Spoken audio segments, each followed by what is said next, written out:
All right, hello guys. I hope my voice is coming good. Am I heard? Peace of Christ to all of you. I don't know if there is a problem with the microphone. Do you hear me? All right. All right. Welcome everybody. Please invite your friends and let us do some work for this evening. Um, as you see today, we added the name of Hijab and Shamsi to our video on purpose. It's very embarrassing that we keep adding their names, but they don't dare to accept the challenge and do debate me. Um, I have look like I have a cold or something. Actually, I have a bad headache too. This has never happened before for many years. Mm, I think because I did not drink coffee. Oh, anyway, I am out of coffee. You believe it? Unbelievable. Anyway, somebody posted in the text that I said David Wood is not a debater and he's so upset. And my friend, I don't care if you're upset or not, he is not a debater. And this is why the Muslims are lined up to debate him. Muslims, they line up to debate someone for a reason. You tell me what is the reason. I'm not putting him down, I'm just stating facts. There is people, they are gifted, like Sam Shamoun. If Sam Shamoun was there, Sam Shamoun, he will make all the Muslims cry. He don't speak Arabic too, you know, but he will make every Abdul cry and use tissues. He will make their floor wet. All right. So I'm not putting down anyone. I'm just stating facts. He did not do good, and he was not doing good. Now he is better than other Christians who do nothing. We have to give him a credit for that. He is doing his best, so we respect him for that. But is he a debater? No. You see, when you debate, you can watch all the debate between him and Shabir Ali and etc. Shabir Ali, he play all kind of games. David Wood, he read it from his computer. There's no connection between the two when they are debating. You watch the debate of Muhammad Hijab, who is stupid. Muhammad Hijab is certified donkey. There's nobody can say no. Every answer he gave, it's a priceless for David Wood to take a stand down, but he did not take advantage. Uh, so when we criticize, we criticize for the benefit of all of us, not to put the person down. If I did not do good in something, tell me. Doesn't hurt. You need to correct me. How many of you correct me sometime because I write words in wrong way? Like, let's say I mispronouncing words. Is that an insult? Is that correct? I never get upset. Okay, I'm wrong. Here we go. I wrote the word wrong. I have a title actually in the video 2 days ago, 3 days ago. It says I approve instead of saying prove. So one of you, he said in the text, CP, this is not proof, it should be prove. Okay, say. Why people get offended if we say things. uh, Maybe I'm wrong. Okay, don't accept what I'm saying, right? It's a priceless debate for me if I was there. This guy Muhammad Hijab, he said things which is really amazing. I find it priceless, as I said. We should pay him. We as a Christian, we should pay him. All of you now, what remember from this debate? He prayed for not to. This is what all the debate is about. I mean, the Muslim, they claim that this guy, he made victory. Maybe he's a comedian, and David Wood, he was like sitting still. He's doing nothing. He is not taking action. But the guy, the Hijab, he did what is enough to destroy Islam. I mean, it's priceless. So don't be offended. I'm not offending anyone. If I say he's not a debater, I confirm what I am saying, and the proof of that, you see, a debater do not need to prepare. You do not need to have list of things in your computer. You read it from your computer. I know I use my computer to show people the but the answer is there right away. I will say to him, it says, and etc etc etc. You said, I said, etc. This is what debate is about. Secondly, when you debate with a Muslim, you put in your mind that a Muslim, he is there to lie, not to answer. And all of you know that, right? So if you are not capable of getting him busted with his lies, then what a debate for? Guys, you understand what I'm saying? We are not debating with Muslims. The debate, the word debate is like between two honest people who they are speaking their belief. But this is not the case. Muslims, they lie. You try to make him answer the question, he speak about everything else except the question you ask him for. So the debater here, or the skills of the debater, is the one who forced the Abdul to say it. Do you remember yesterday we have a Moroccan guy, he called me and he starts saying exactly what he said to David Wood. You don't speak Arabic, you don't, you remember? Go watch it just yesterday. Do you remember, guys? You have to get them busted. I did not say to him right away I speak Arabic. I was playing him. I said, okay, so what now? I don't speak Arabic. What I will do? Let him get excited. Let him do his stupidity. You have it is like a game between a cat and a rat.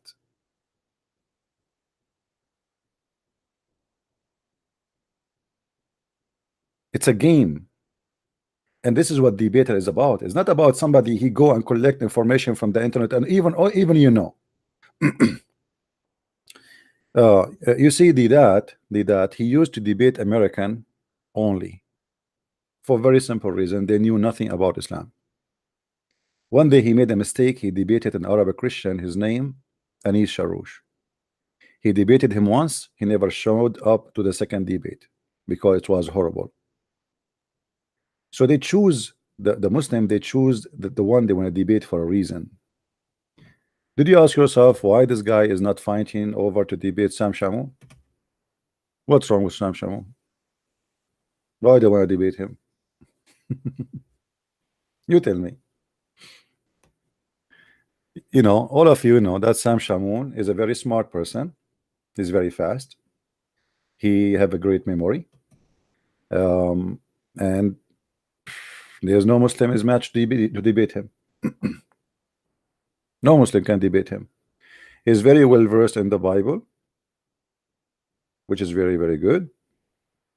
And he is very good in Islamic, religion. And this is why they stay away from him. They are lined up, they are lined up to debate James White. Why? Why all the Muslims they want to debate James White? Because he is harmful. Did I say it a different way? He's useless. And even they like him. They say to him, God bless you. All right. So Muslims, this is why I chose this newspaper, is the same as someone reading a newspaper and the newspaper is burning in his hand, and this is the Quran, and he thinks still he have a book. The Muslim, he still think he have a book. We are burning their book every day. A Muslim, he posted in the text, he said, you Christians are cowards. Jesus says to you, bring them and slay them in the front of me. The donkey, Jesus did not order us to kill anyone. However, the verse you are quoting for us is about Jesus ordering the angels in the judgment day. And you Muslim, you ask us where Jesus said, I am God, worship me. You see how silly you are. Same time, you are lucky that Jesus did not say slay them, because imagine if he said, and we do, all Islamic world will not handle 2 minutes of our power. Go and look at your country, what you have as an army and what we have. So you are lucky, my friend, that Jesus was teaching peace and love, not slay them like Muhammad. Otherwise you are no match. When the Muslim always try, when he get angry and he speak against Christianity, he is just desperate.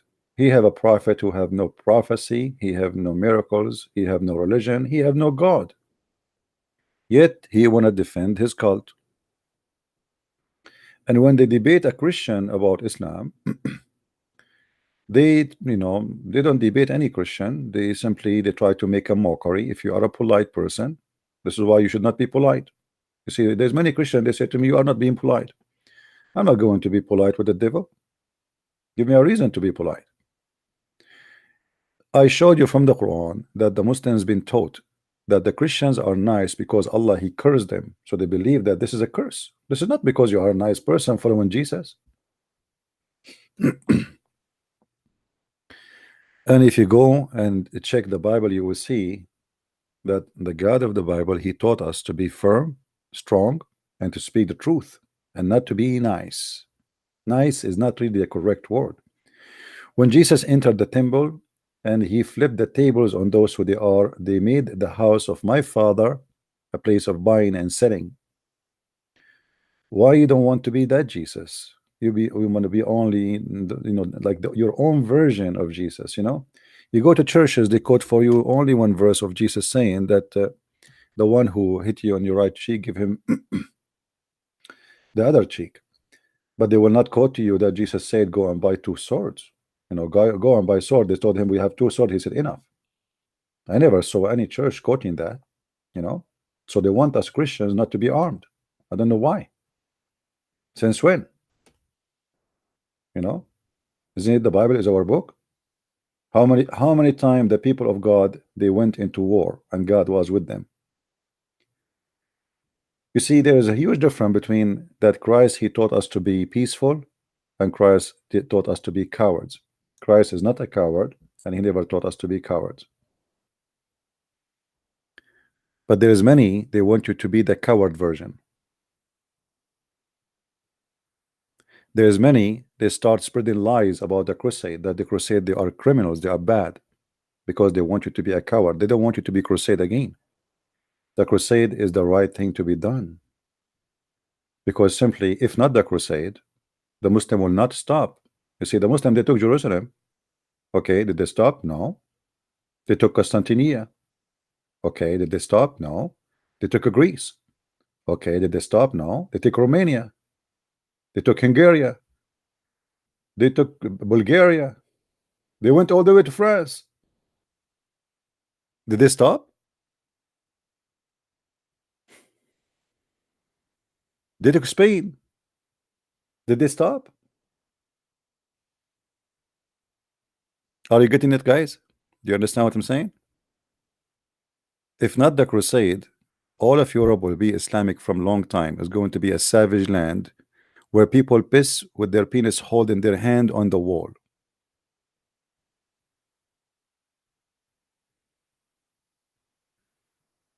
Why people didn't want to see the truth?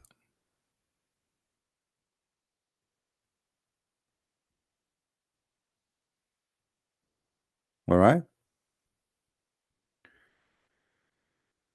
And today, how many churches they are standing against Islam? There's even churches they are inviting Muslims to teach about Islam in their churches.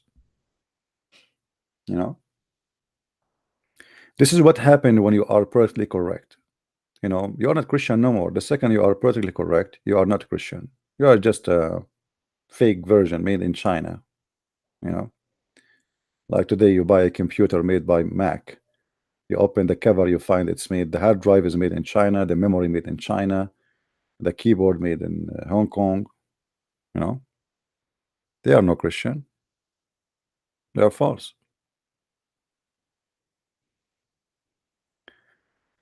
Uh,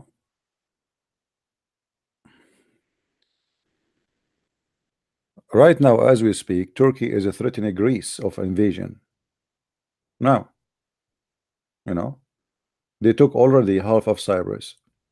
What the European country doing? Nothing. They're watching. They don't care. They took half of Cyprus just not a few years ago. None of the European countries move or do anything. They don't care. This is what happened to you when you are under the command of liberals. They don't care. They don't have a belt, they don't have panties, and they are busy drinking.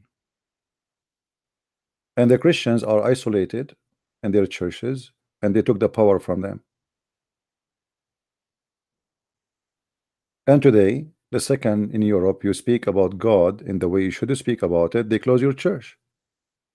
They accuse you to be fascist. Why?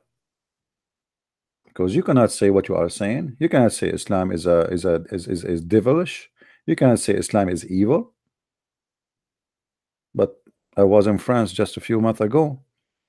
You walk in the street, there is 5 soldiers in the rest, and the left, 5 soldiers in the right, heavily armed. Okay, why you are heavily armed? Because of Islam.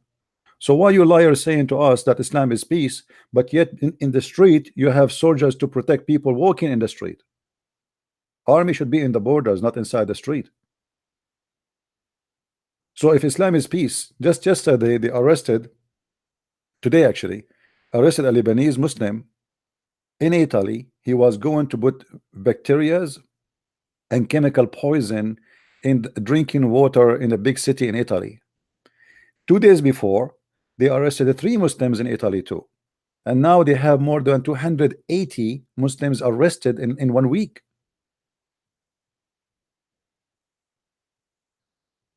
But yet you cannot say Islam is a bad religion. Why we don't see Christians when they put poison for Muslims in Cairo? You know, we have more than 15 to 18 million Muslim Christians in Egypt alone. We are not little minority. We can do a lot if we want to do terrorism. We can flip the country upside down, but we don't do that. We are Christians. So the second you say the truth, the second they accuse you of all kind of ugly stuff in order to mute you.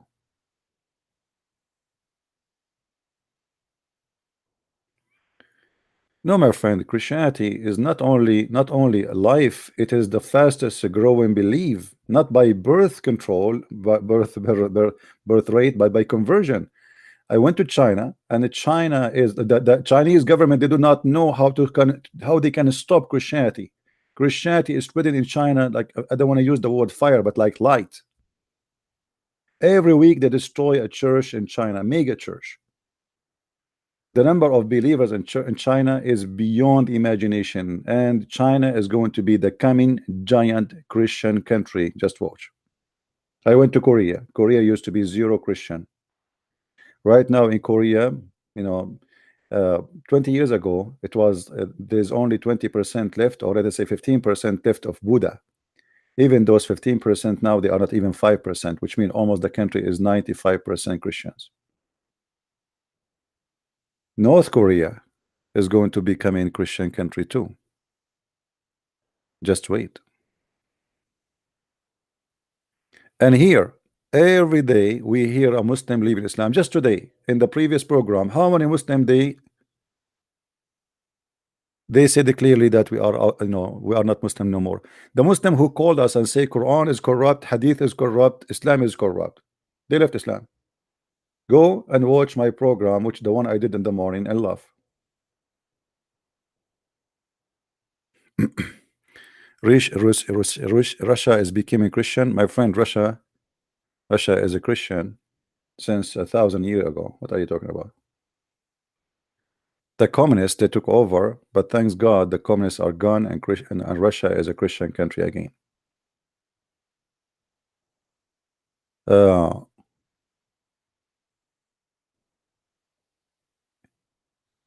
Just last week, the Tunis government, Tunisia, they announced that they don't want any Sharia law to be part of their country, and from now on, women, she will inherit equally as men in the country, because no Sharia. And even Muslim women, they can marry from non-Muslims because there is no Sharia. Country by country, they are getting rid of Islamic law. You know, look what happened in Egypt. Egypt is a very center country for Islam, or central country. When the Muslim Brotherhood took over and they want to practice what they call Sharia law, 30 million Egyptian, they throw them in the garbage. and they kicked them out. And now the Muslim Brotherhood is in the run.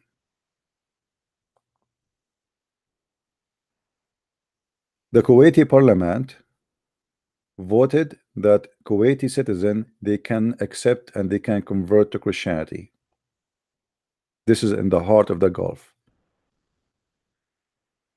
The prince or the crown prince of Saudi Arabia, he met with the highest leaders of churches in USA, preparing for opening many churches in Saudi Arabia. It's going to happen sooner or later. In Emirat, a lot of people live in Islam and they are converting to Christianity in the heart of Islamic countries. And somebody said to me that you are being coward, you are fighting from behind the computer. The idiot himself, you forgot that he himself is behind the computer. And my friend, I can do behind the computer what I cannot do in person. If I go right now to teach about Jesus in the street, how many people will listen to me?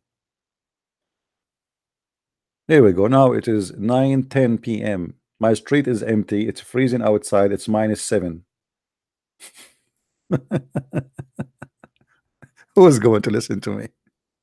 People, they will say, look at this idiot. We are dying from cold and he was stopping us to talk about Jesus now.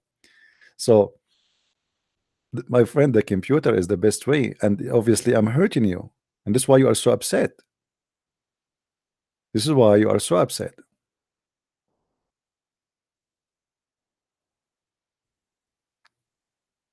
Why I need okay, you see, 10 days ago or 15 days ago I went to Texas. How big the church is? It's a big church, actually. It's a huge church. And I spoke for 1 hour. Okay, but it cost me a lot of money to go there. Cost me almost $1,000 from my pocket. I did not even get a penny from the church.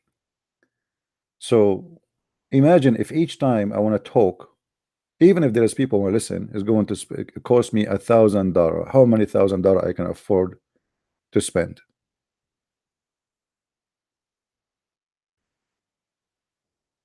Right now, I can speak from people to people around the world, in Asia and Indonesia. If you go to my the YouTube channel info, you will see that the second country watch my videos is Indonesia.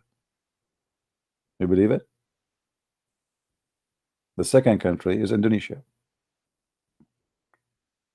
But Indonesia is a Muslim country. Majority is Muslim.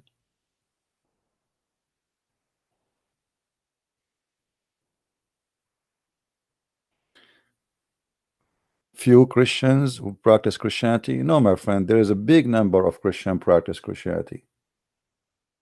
You're wrong. You have no idea. There's no Muslim practice Islam. This is the truth. Which country is practicing the jizya? If we count Islamic country numbers, which one of them is practicing jizya, stoning, cutting hands, cutting feet, crucifixion? Where can you name them for me? The only country is Saudi Arabia, and Saudi Arabia does not even do all the Sharia law, part of it.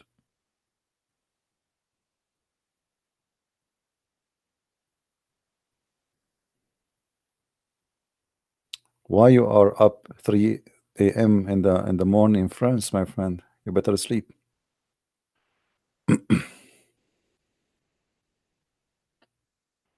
All of you Muslims don't practice Islam. Where is the Muslim who do jihad? The Prophet of Islam, he said jihad is the best servant to Allah, or service to Allah. Here we go. ISIS, they did make a state and they asked the Muslim to join them. They cry and they ask for help and they do all the propaganda. They posted millions of videos asking the Muslim to join jihad and nobody will. Where is the Muslims? And now ISIS is gone. Why? Because nobody, none of you believe in the versions. Only those who believe in the versions went and joined them. And they get screwed. They die, all of them. And then now their women are slaves of the Shia. The Shia and the Kurdish. They capture them, and the Shia are raping them. The Shia, even they are raping the men with the arrest.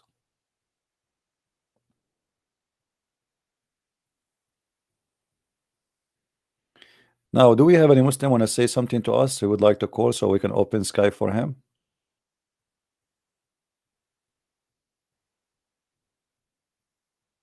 Anyone? Who is a Muslim would like to call me? Let me open my Skype so to see if we can have a Muslim here when I call us and tell us something good about Islam. It's like a small conversation, you know. It's not we cannot call it a debate. I never debated a Muslim actually. It's just a snack talk. Let us open Skype. Here we go. Skype is open in case any Muslim want to call us.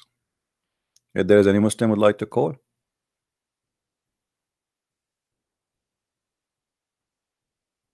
Anyone?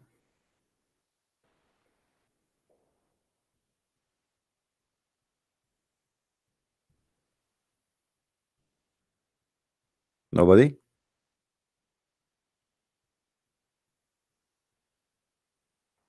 Yeah, this is my Skype ID. Please call me if you like to say something useful.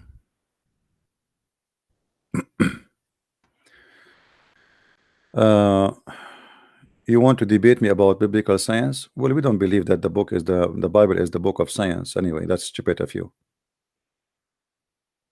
It's you Muslims who put God and science together. We don't. As an example, there's many things in the Bible doesn't fit with science. As an example, Jesus is a son of a virgin. Correct, guys? Science does not accept that a woman can have a baby without a man. Is that correct? So we believe that God, he can do what science cannot do. Science have the logic of, you know, let us say a pattern of nature, and we claim it to be science. But doesn't mean that this is how everything is done. God, he do not need your science, and he is not under your science. When Jesus, he made the water wine, was it that scientifically correct? Was that done by science? Guys, do you understand me?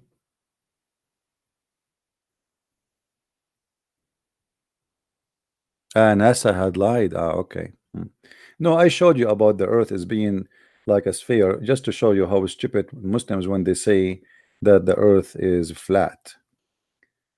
You can compare NASA lie. What about your Islamic books? You can go open any Islamic book in your country and you will find even your books is teaching you that the earth is not a flat, my friend. So we don't believe in science to prove who is Jesus. When Jesus, he made the wine, the water wine, he did not use science, he did not use chemic, he just ordered it to be, and it was.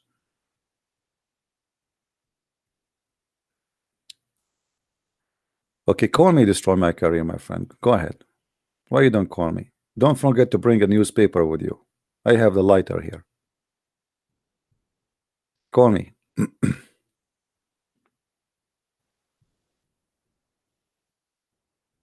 You know, the Muslims, they have tons of false claim about Quran and miracle, and all of them, they are a joke. I never saw a stupid religion more stupid than Islam. Actually, the word stupid is an insult to stupidity if I compare it to Islam.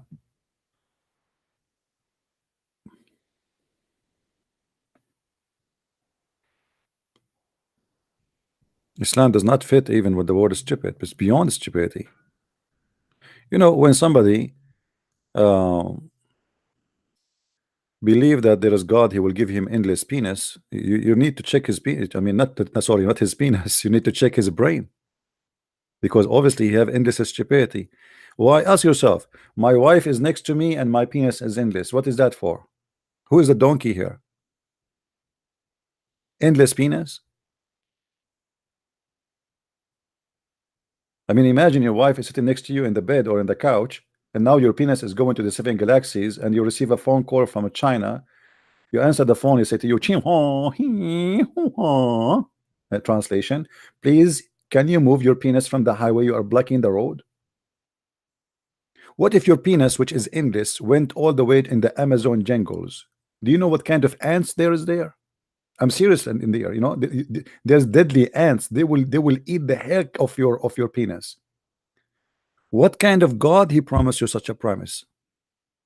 And what kind of a human who believe in such a stupidity?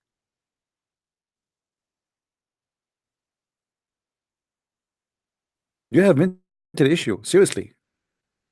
Or what about the prophet? He said that every woman in heaven, her ass will be 1 mile. I mean, what if I like it to be half mile? You see, all of us, we like big screen. I agree. We like big screen TV, like 60-inch, 70-inch. If we can afford to buy 80-inch, we'll buy it. But 1 mile ass, may Allah ask you, what you would do with wife if her ass is 1 mile? What if she fart on you and you are smoking a cigarette? Don't you know? Don't you know that fart is a flammable?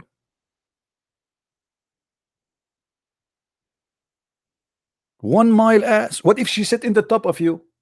Okay, she's your wife. She's allowed to do that. She wanna spoil you, huh? How you can find you after that? You will be like a mosquito inside her ass. What if your ass? Oh, sorry. If what if your wife she decide to do poo-poo? 1 mile ass. How much poo-poo will come out a day? Are you going to open a manufacturer for fertilizing? You wanna put them in cases and sell them for farmers to do fertilizing for farmers? How in the world people believe in such a garbage, man? I mean, what's wrong with you?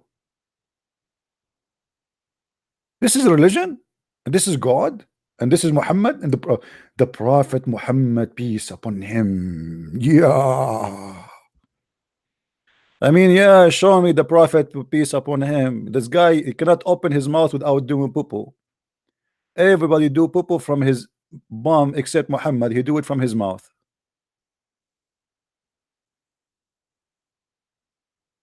What's wrong with you Muslims?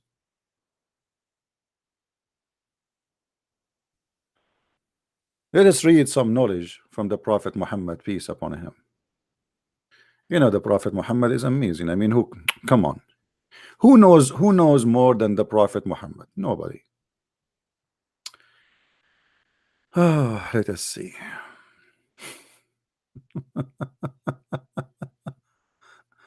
Oh boy.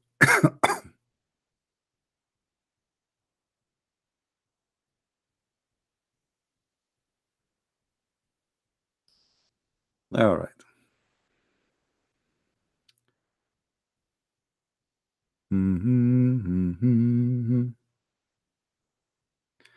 Yeah, let us talk about this one here for a laugh. Nothing personal.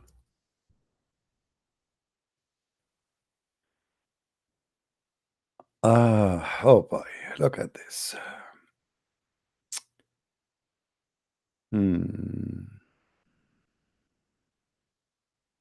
Muhammad, he is the weather and the scientist.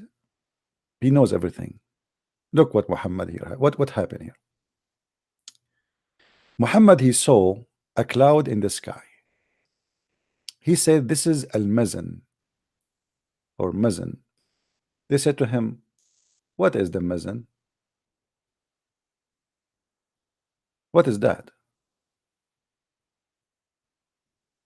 What do you call this?" Muhammad is asking his followers. They said, "A cloud." It's a cloud. But Muhammad have different name for it. Hold on. He said, "This is the mazan." Okay. They said, "And mazan, like what is that? You know?" He said, "And anan cloud." Abu Bakr said, they said, and Anan, he said, "How much distance do you think there is between you and the heaven?" Look how Muhammad is looking at the cloud, and now he's trying to speak about the distance between us and that cloud, because this is the heaven. They said, "We don't know." We don't know. You know better. You are the prophet. Come on, tell us something.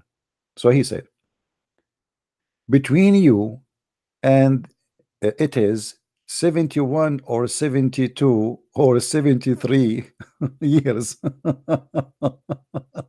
To be honest, I'm not sure. Let us see. 71, 72, maybe 73 years. All right. I mean, Allah did not give him the exact details. You see, he is measuring by eyes now. And there is a similar distance between it and above it.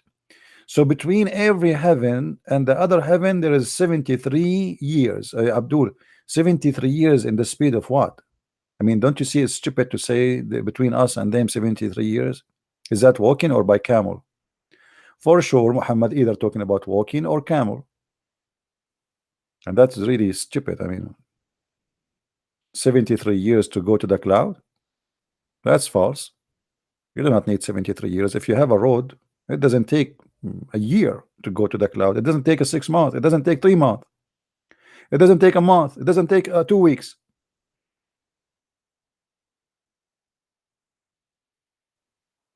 And then Muhammad, he continue.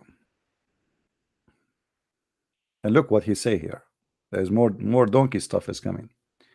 And there is similar distance between it and between the heaven above it, and so on, until he counted 7 heavens. And look what is above the 7 heaven. There is a sea.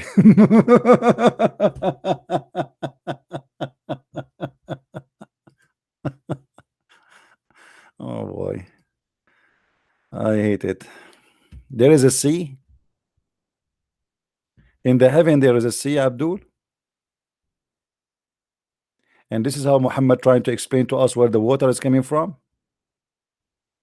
Hey guys, wanna go and do fishing with me? In the sky there is a sea. There is a sea.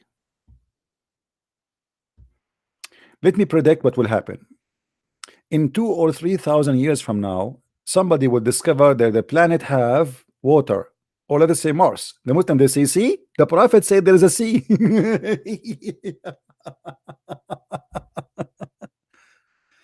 Oh.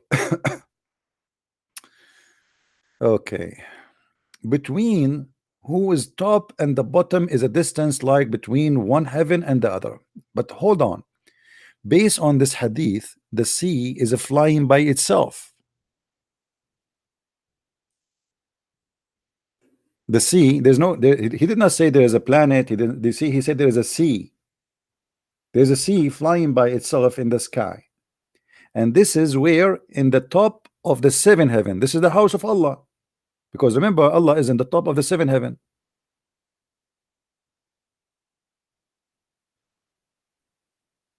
Any Muslim have any comment?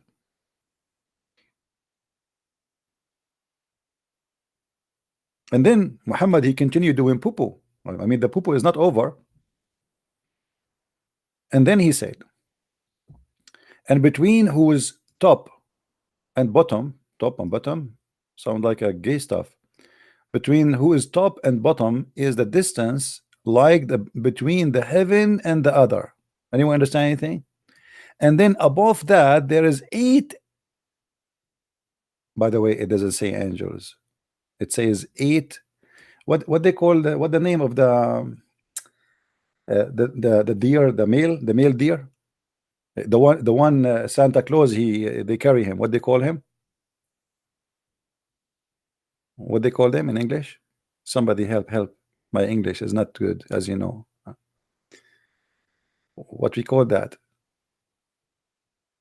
Box. Yeah, box. So there is 8 box of mountains goats.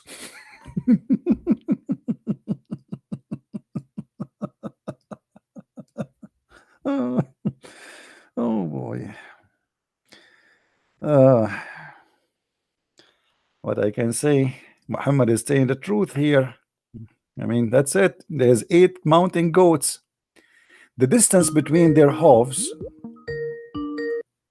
Hello? Hello? Are you there?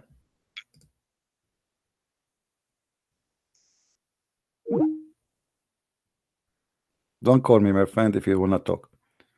So there's 8 mountain goats. The distance between their hooves and their knees is like the distance between the heaven and the next one. Oof. Me. Oof, oof, oof, oof, oof, oof, oof. I mean, do you see how big? Guys, come on, we have to be honest here. Somebody give a hand to Muhammad. Muhammad is not fabricating stories at all. There's 8 mountain goats, and the distance between their hooves and their knees, that's just the hooves and the knees, not all of them. No, this is just from the hooves to the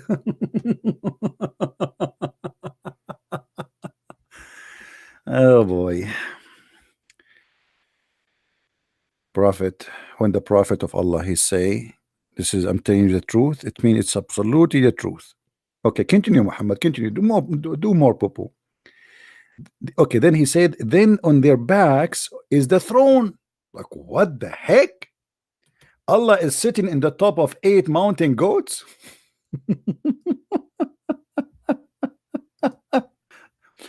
Okay, then on their back is the throne. Throne of who? The throne of Allah.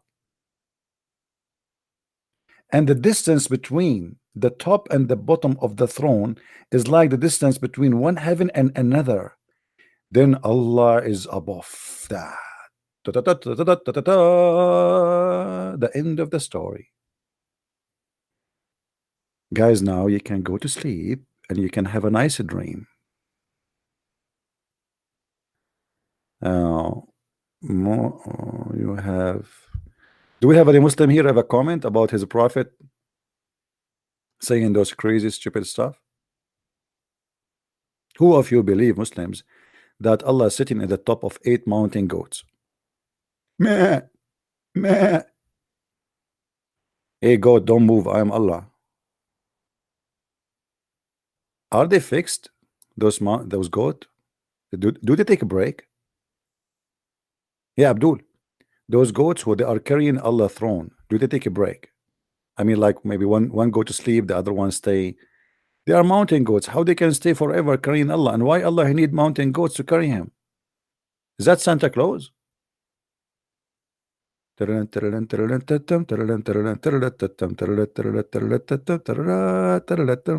goat, mountain goat. I mean, this is knowledge. Who can say Muhammad is not telling the truth here? Who is a Muslim here don't agree with this? Do you dare to say this? I cannot believe in this. By the way, this is supported by the Quran, because the Quran says that وَيَحْمِلُ عَرْشَ رَبُّكَ يَوْمَئِذٍ ثَمَانِيَةٍ, and Allah will be carried by eight. So Muhammad here is confirming that there are 8. Any Abdul?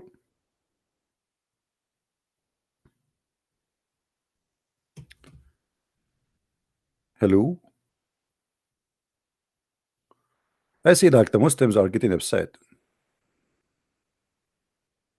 Can you get off from and come out to speaker corner to debate Muslims? My friend, why I want to go to speaker corner? Are you stupid or what?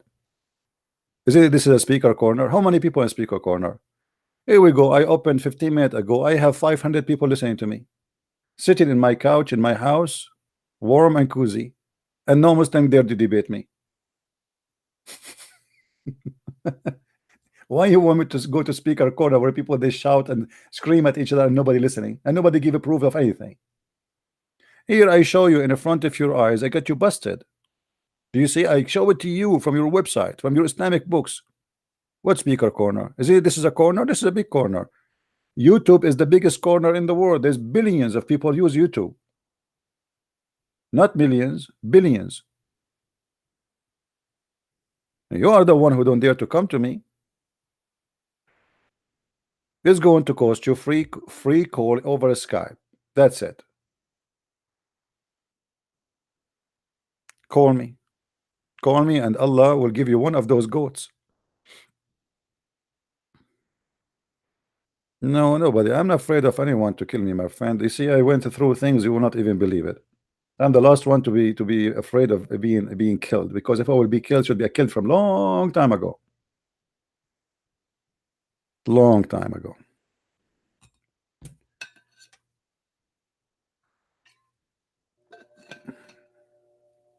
Do we have any Abdul want to explain to us what's happening here?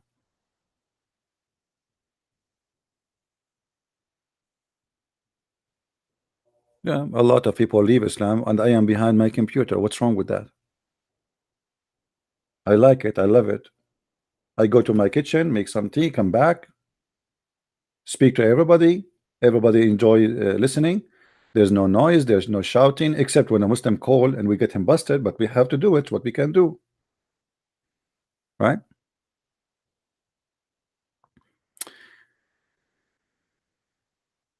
Thank you guys for the donation. Please don't forget to make donation to Muhammad Hijab. He need 50,000 a pound.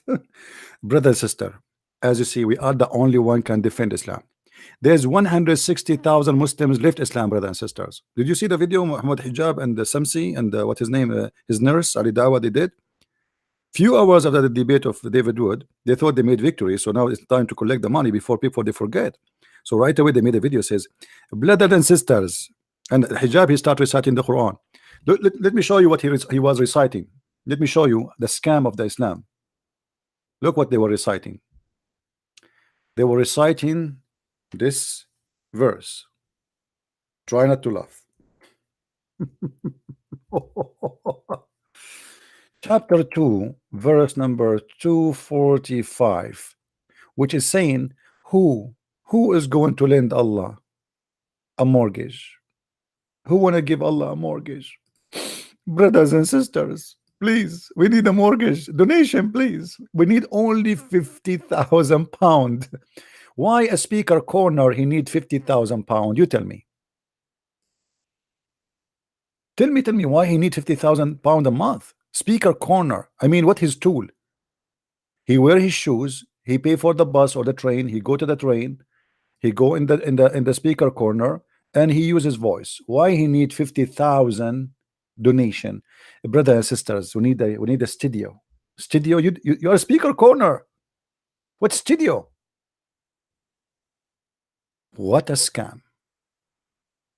Let me show you the verse he was reading. This website is not working. Like it doesn't take you right away to the verse you are quoting. Read and laugh. Muhammad, he was begging for money the same as Muslims now. Who is he? Brothers and sisters, who is he that will loan Allah a beautiful loan? Please, Allah need a beautiful loan. Allah was rejected by Visa card. He was rejected by MasterCard because it's owned by the Jews. And Allah is asking you, please, who want to give Allah a beautiful loan? Have you ever heard of a God is asking for a loan? Allah, the God of the universe, he cannot put his hand in his pocket and get some Muhammad some diamonds. Put some diamonds somewhere and say, Muhammad, go open, dig here, you will find diamonds. He need a loan? Please, who is going? And Muhammad Hijab was singing this, and his voice is so ugly. So at least pay me, Muhammad Hijab, I will sing it for you. People like my voice. I mean, the Quran with your voice look like really a disaster.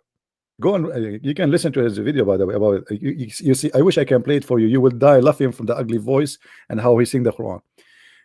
Brothers, who will give Allah a beautiful loan, which Allah will double into you. My friend, why you want to double?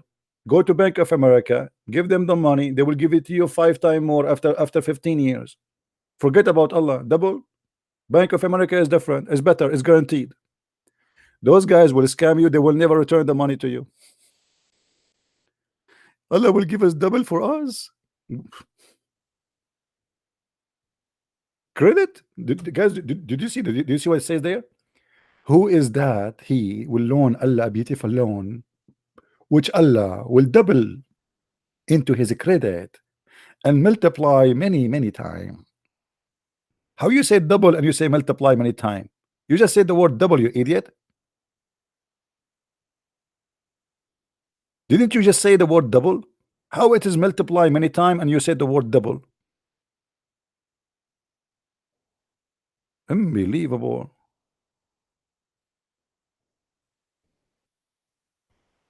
Do we have any Muslim here when I give Allah a loan?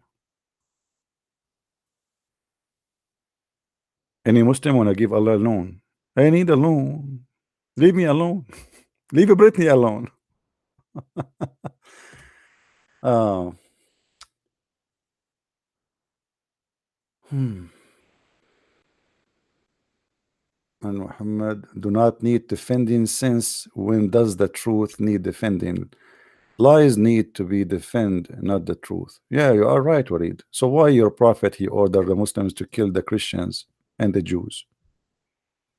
Why Allah do not kill the Christian and the Jews? Do you have an answer?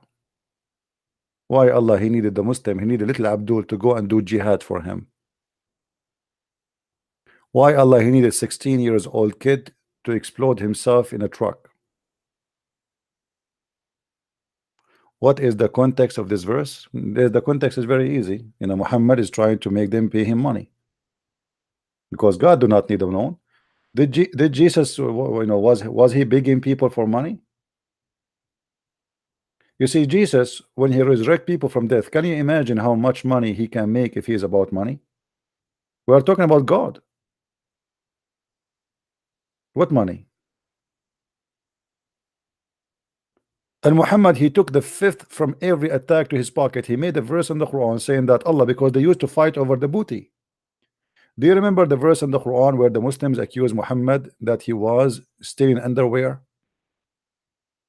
At that moment, the Muslim, they were fighting with Muhammad over the booty. You took this, I took that, you took the TV, I take the radio, you took the cell phone. Who took the iPhone? Galaxy, who took Galaxy? The phone of Christian Prince, who took it? I killed the Christian Prince. Who took the phone of a Christian? They are fighting over the booty. So Muhammad, he have to make a verse to make it clear that the best of the booty will go to himself. In chapter 3 verse 161, the Muslims are fighting over the booty, accusing Muhammad of stealing an underwear, red underwear. And if I am lying, prove me wrong. Who is a Muslim when I call me life? Get me busted. Any Muslim want to do so? Tell me you are a liar. Show me where you get this from, and then we will see. Let us see if this is true or not. A prophet, he was accused of stealing an underwear. How that can happen? And who is accusing him? The Muslims. This is showing us what kind of a quality those Muslims are. Read with me. This is Tafsir al-Jalalain. When some red velvet cloth went missing in the day of Badr. What the heck? Allah, he make a chapter in the Quran. Send Jibreel speaking about an underwear is went missing. Allah was in his kitchen. He received a phone call. Tadadun, tadadun, tadadun, tadadun. It was Dr. Zakir Naik. Assalamu alaikum. Who is this? I'm Dr. Zakir Naik, brother. What, brother? I am your God. I'm Allah. Oh, sorry, Allah, brother. Thank you. But I have something very urgent. I want you to help the Prophet Muhammad immediately, brother. I told you, don't call me brother. I am Allah. Sorry. Almighty, sorry. The Prophet Muhammad was accused by the believer that he stole an underwear. He stole what? An underwear. Are you serious? I swear by all the underwears of the world.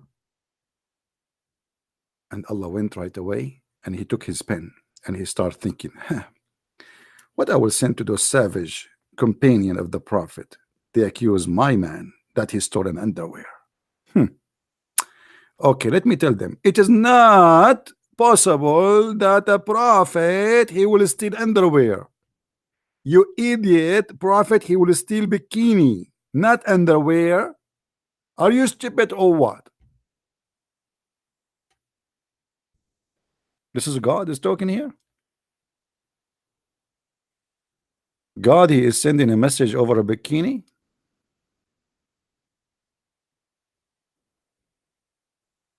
And the funny, Allah, He sent the message saying it is not Muhammad who took the bikini, but He did not tell us until now where is the bikini. I mean, shouldn't He tell us who took it?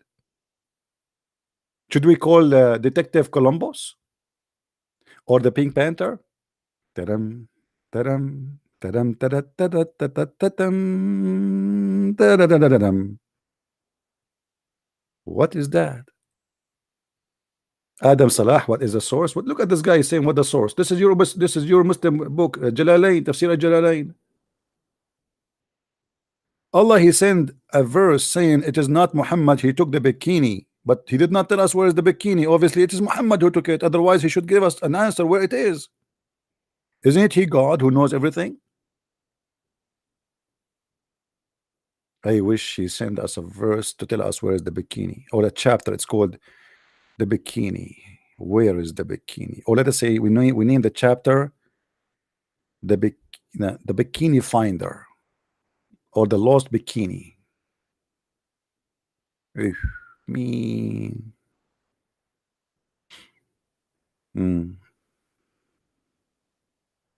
Any Abdul?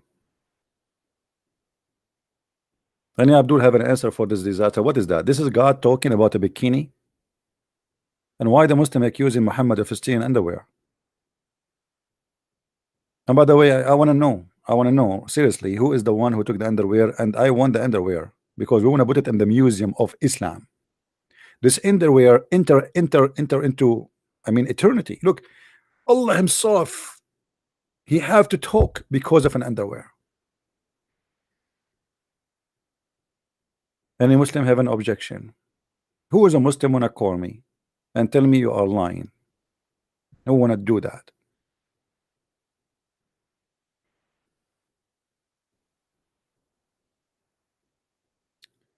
Brother Thither, there's the person, his name is the Christian Prince.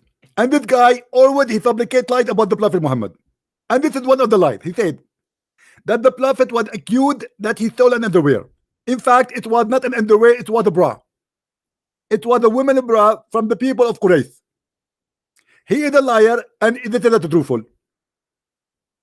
And there is a huge difference between a bra and an underwear. And I will explain to you why. The bra is more clean and it holds nipples.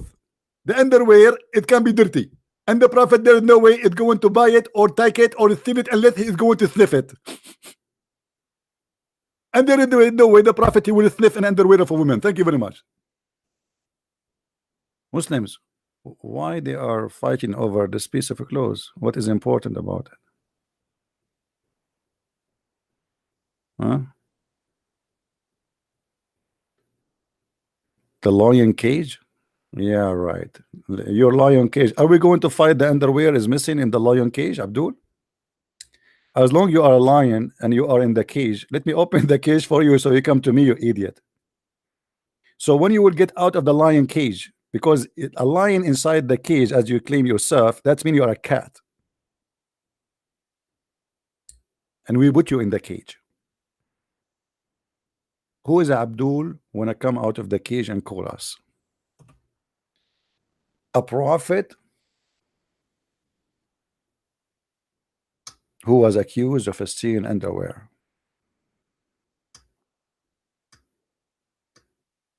Yeah, keyboard warrior. Your God Allah, he never even use your God Allah, he used a tablet warrior. Nobody saw Allah, nobody spoke to Allah. He have a tablet between the eyes of the angel Israfil. How come you don't complain? Hypocrite. Did you ask yourself why Allah never spoke to Muhammad? I mean, look, Allah spoke to Shaitan. Allah spoke to Mary. Allah spoke to Jesus. Allah spoke to Moses. Allah spoke to Adam. Allah spoke to Abraham. Allah spoke to everyone. But Allah don't want to speak to Muhammad. Why? Any Muslim can tell us? Was Allah at that time afraid of Muhammad? He was hiding?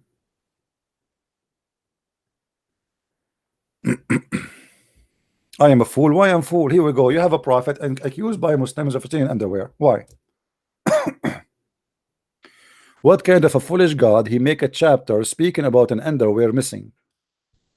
Let me show you who is the fool. As long you are talking about coward and brave, do you know that your prophet, when he received the chapter of Al-Fatiha, he received it when he was doing poo-poo, and each time the angel he speak to him, he flee and the shit is coming from his ass? Do you know that? Let me show you. Excuse my language, I have to say it as it is. Read with me. Asbab al-Nuzul, the book of Asbab al-Nuzul, which means the reason for the chapter to come down. The chapter of Fatiha, which the Muslims recite 5 times a day, the occasion was shit giving. Excuse my language. Read with me. Whenever he went out, who? Muhammad. He used to hear someone calling him, oh, Muhammad. And whenever he heard that, he used to flee. Muhammad, stop, Muhammad. I can't stop. Muhammad, where are you going, man? Stop. The poo is coming out of your mom. Come on, don't do that. Muhammad. Is that the prophet of God? Whenever he go out to do poo, the angel, he come to him and he said to him, oh, Muhammad. I mean, say to him, Assalamu alaikum first. You scared the hell of the guy. It's dark and he is doing poo.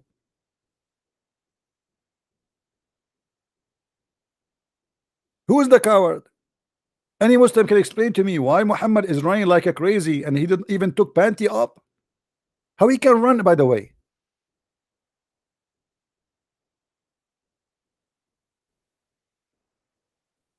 Any Muslim? Am I lying, guys? Or I'm showing the reference in front of you? Am I lying? Oh, Muhammad. What the heck? Hey, guys, I'm going to go outside and I want to do poo. It's dark. I hope the angel Jibreel will not come to me. And look at this idiot Jibreel. I mean, can't you wait until the guy finish it? Can't you talk to him when he get inside the house? I mean, why you ask? Can't you wait until the morning? And look, whenever he went out, he used to hear someone calling him, oh, Muhammad. I mean, the guy, he go out, he hear the voice, Muhammad.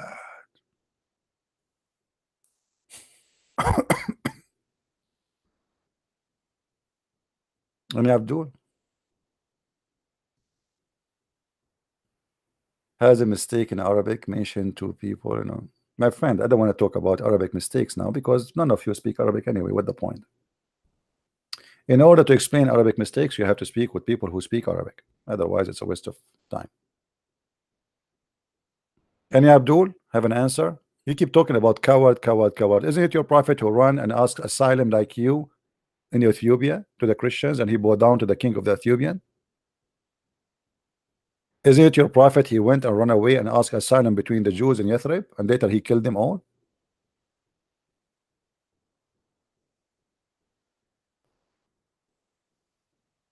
Hello?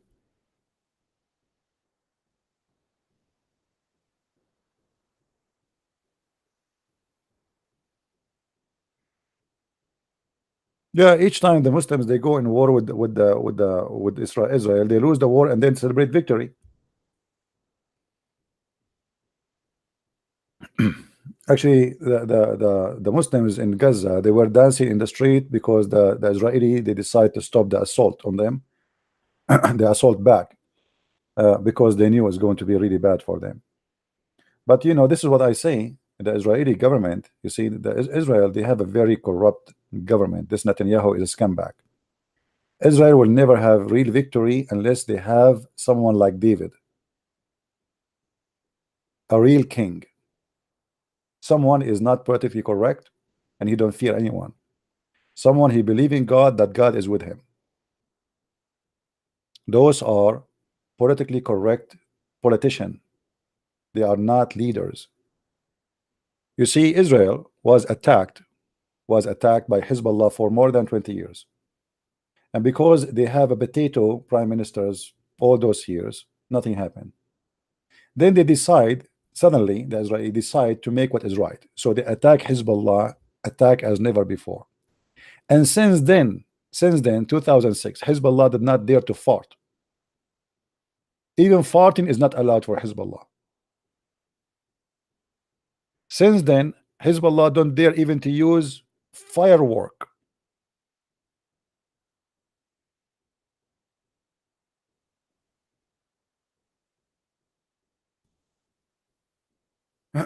So I hope Israel will have a real leader soon.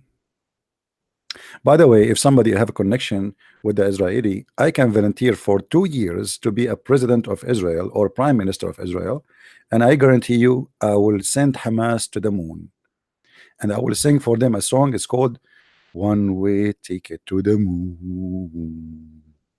One way, one way ticket. One way, one way. I will give them the donkey of the Prophet Muhammad, and they can fly with it all the way to the moon. Just give me the Israeli army for 6 months. 6 months, not even 8. And you will see. I will make you praise Allah every second.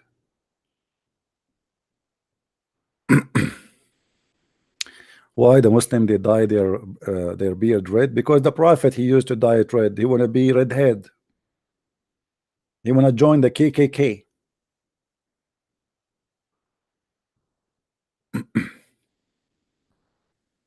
Have you ever heard of, I mean, and by the way, it's ugly. It's not blonde, it's red. I mean, it's really disgusting.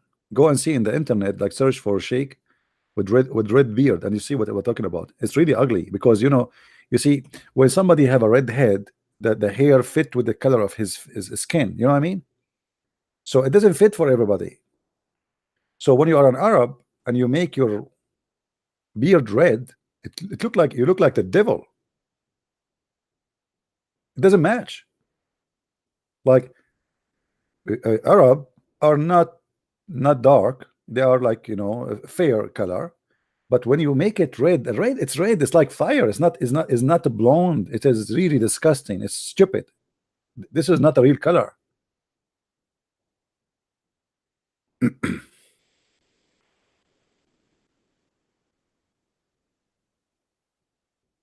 This is remind me when people they ask me where are you from, I say I'm a black blonde African American from Japan. That is Muhammad. But Muhammad, he don't want to be African, he don't want to be Japanese, he don't want to be Asian, he want to be redhead.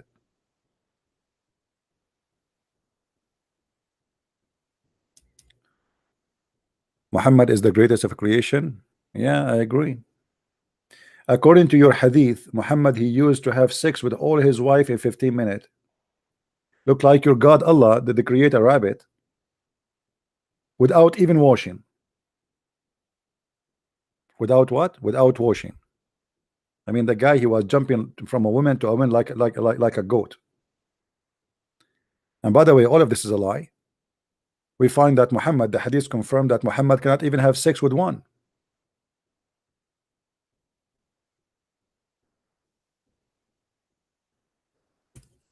Any Muslim want to challenge me on that? That Muhammad cannot have sex even one? This is why there's a chapter in the Quran where people accuse Muhammad that he cannot have sex and he cannot have children.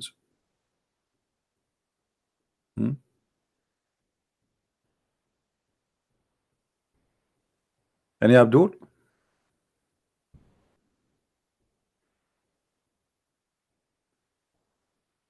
Who is a Muslim when I call us? Look like today we are out of Abdul. Hello? If there's any Muslim would like to call us.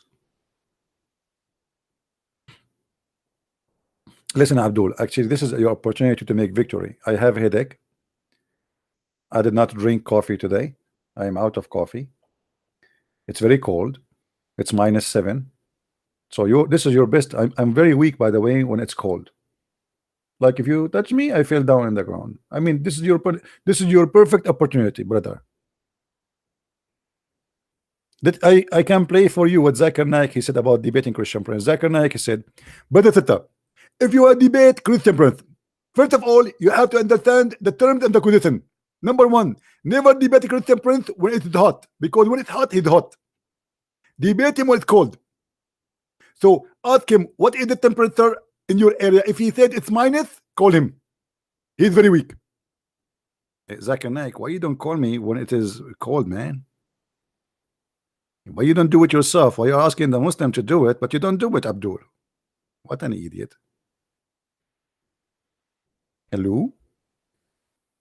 Any caller?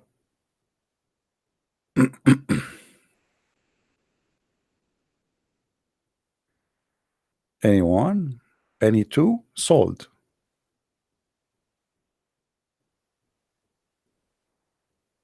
Nobody? Nobody. All right, let us look for something more effective for the Muslims. You see, we were reading about Allah will be sitting in the top of 8 mountain goats, and we arrive where we have a caller. Hello. Hello, am I speaking to Christian Prince? Yes, my friend, you are. Actually, I want to stay anonymous for this. No I don't problem. want to reveal my name. I'm an ex-Muslim and I belong to a Muslim family. All right.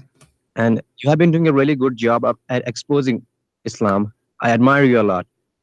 All But right, my I friend. think it's really hard to convince Muslim. I even myself try to convince my friends, but you know they come with a lot of absurd explanations to, to defend their religion. But good luck with you. I have actually a question for you Okay. regarding Christianity because I now actually I'm an atheist. I don't believe in God such thing. Mm-hmm. I actually wanted to ask you a question regarding Christianity. Like Jesus used to perform miracles. He used to bring dead back to life, give vision those blind peoples. I mean, I wanted to ask you, how do you actually believe in those things? Like how it's real? What is the proof? Like Jesus really did it. I mean, you were not there to witness those things in person. Yeah, but you know, I, my friend, this is what is, this I this is mean, yeah, what it's a is very tough unique. question for you Okay, this is what unique because about. religion is based upon belief. No problem. This is what is unique about Christianity, that until now, until today, Christians, they witness to a lot of miracles every day in the name of Jesus. So Yeah, because the I don't have a good understanding of Christianity. yeah, but miracles is not happen only in the time of Jesus, it's happening today. And there's nobody can explain why unless it is true, you know. Me myself, I witness a miracle of somebody, you know. For sure God, he choose who he would do miracle to, who and when. We cannot say why and how. Which mean, if I ask God for a miracle now, let us say I am a person who is sick or something happened to me, maybe God will heal me, maybe not. But there is people who they are healed by God. Even doctors, they could not understand, and they say it's a miracle. Like even atheist doctors, they explain and they say, because Yeah, yeah. they can't understand how this happened, they say it's a miracle, you know. I know a lady, actually she is a relative of mine. Her parents, they took her to everywhere. They told her, the doctors, they said, just take her home, she's dying. I mean, they are wasting your money, we can't do nothing. Just so the parents, they took the lady, and they decide if she want to die, she die in the church. They asked the priest Mhm. if they can have you know, sleep in the floor, you know, something in the floor to sleep in, because obviously maybe it's last her a few hours to live. And I they are very strong believers. The parents are very strong believers, and the daughter too is very strong believer. And God, he wanted to show his power in the early morning. The parents, they, you know, they are sleeping next to the girl, but she's gone. She's not in the bed, but she cannot move. She cannot even eat. She cannot, like, they have you know, the liquid they put in your blood, you know, so you can stay surviving. So Mhm. they look in the front of them, and they saw her in the front in the middle of the church, and she's praying, and they could not believe it. They thought maybe they are dreaming, maybe it's dead, maybe it's a ghost, maybe it's because they are waiting her for to die. So maybe it's a fake. It's, you know, it's like imagination, but it was true. I get it. Yeah. They took their daughter to the hospital to check what's happening. The doctors, they said, we do not know. I have no idea what happened. They check again and again and again and again, and the disease, which a deadly disease she have, is gone. So how, Mhm. you know, Jesus said, Mhm. if you have faith, you know, you will recover. But for sure, God, he do miracles in people he choose. and there is a reason he when he But he died. also performs in other religions too. Like there's a lot of miracles happening in other religions too, Like because where? when people don't Like know where? how to, Like where? uh, Where? What like religion? I mean, yeah, I belong to a Muslim family. Sometimes some incredible happens which we can't explain. Like how this guy survived. Like sometimes he survives a Yeah, but cancer this which is no, almost this is no. stopped You him. see, this is not. You see, even the Muslims they agree that Islam is free of miracles. Muhammad himself he could not Yeah, because perform it's a miracles. fake religion. I mean, I don't completely believe Yeah, in no, it. I know, but Uh, I mean miracles in order to happen. You see, Jesus he said, if you have faith, you if you have faith in God, you will be healed, and the faith is a very major reason for you, even based on science, thinking, because when you have faith, you resist, you fight.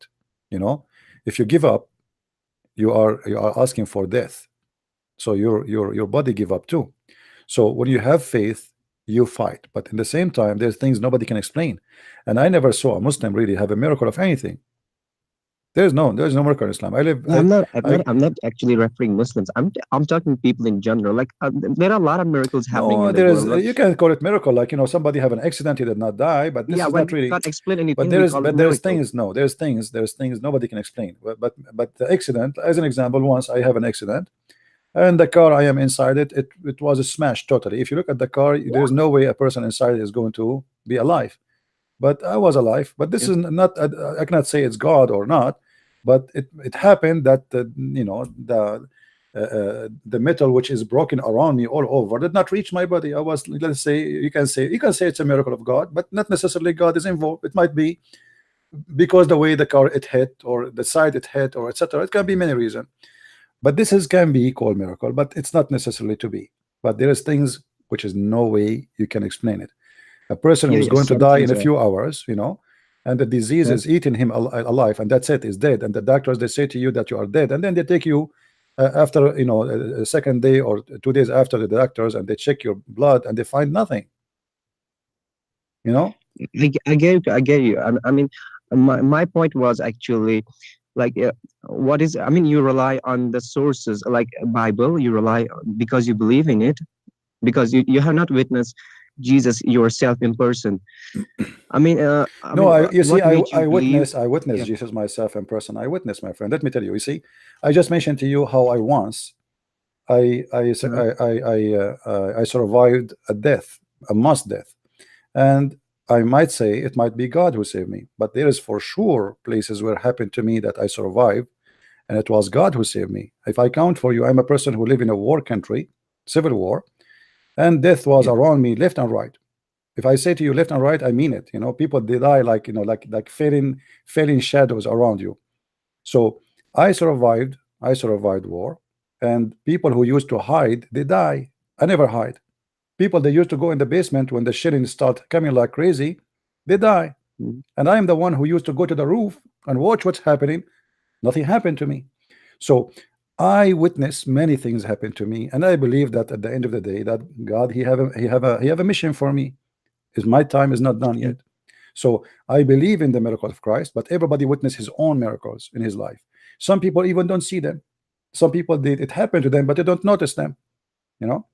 But I Yeah. believe that Yeah. Christ Yeah. is a living God, and He is witnessing. He proved Himself to us every day. I wanted to ask you, like, I don't have any kind of intention to convert to Christianity, but like, if you wanted me to show, like, what is really the, I mean, yeah, leave the miracles aside. What is actually the truth? Like, you believe that Christianity is the real religion? The I mean, yeah, miracle, Jesus was really the real great miracle of person. Jesus, the real miracle of Jesus is not about making a person walk. He cannot walk. The real miracle of Jesus is to make somebody believe to love his enemy. That Yeah, is a miracle, that because loving your enemy is something impossible unless you change. That is a yeah. I mean, miracle. if the teachings are peaceful, No, no, according to no. This is that not time, I peaceful. mean, This is not peaceful, my friend. This is beyond peaceful. This is beyond peaceful, yeah, because beyond peaceful. Yeah, when somebody is an enemy and he is killing me, you see Jesus in the cross as an example. When the Jews, they're screaming, kill him, his blood in our hand, and the Roman putting nails in his hand, he was saying, Father, forgive them. They do not know what they are doing. Imagine how much love. In the cross, people they are hurting you, killing you, putting nails in your hands and your feet, making fun of you, throwing things at you, and yet you are saying, forgive them, Father.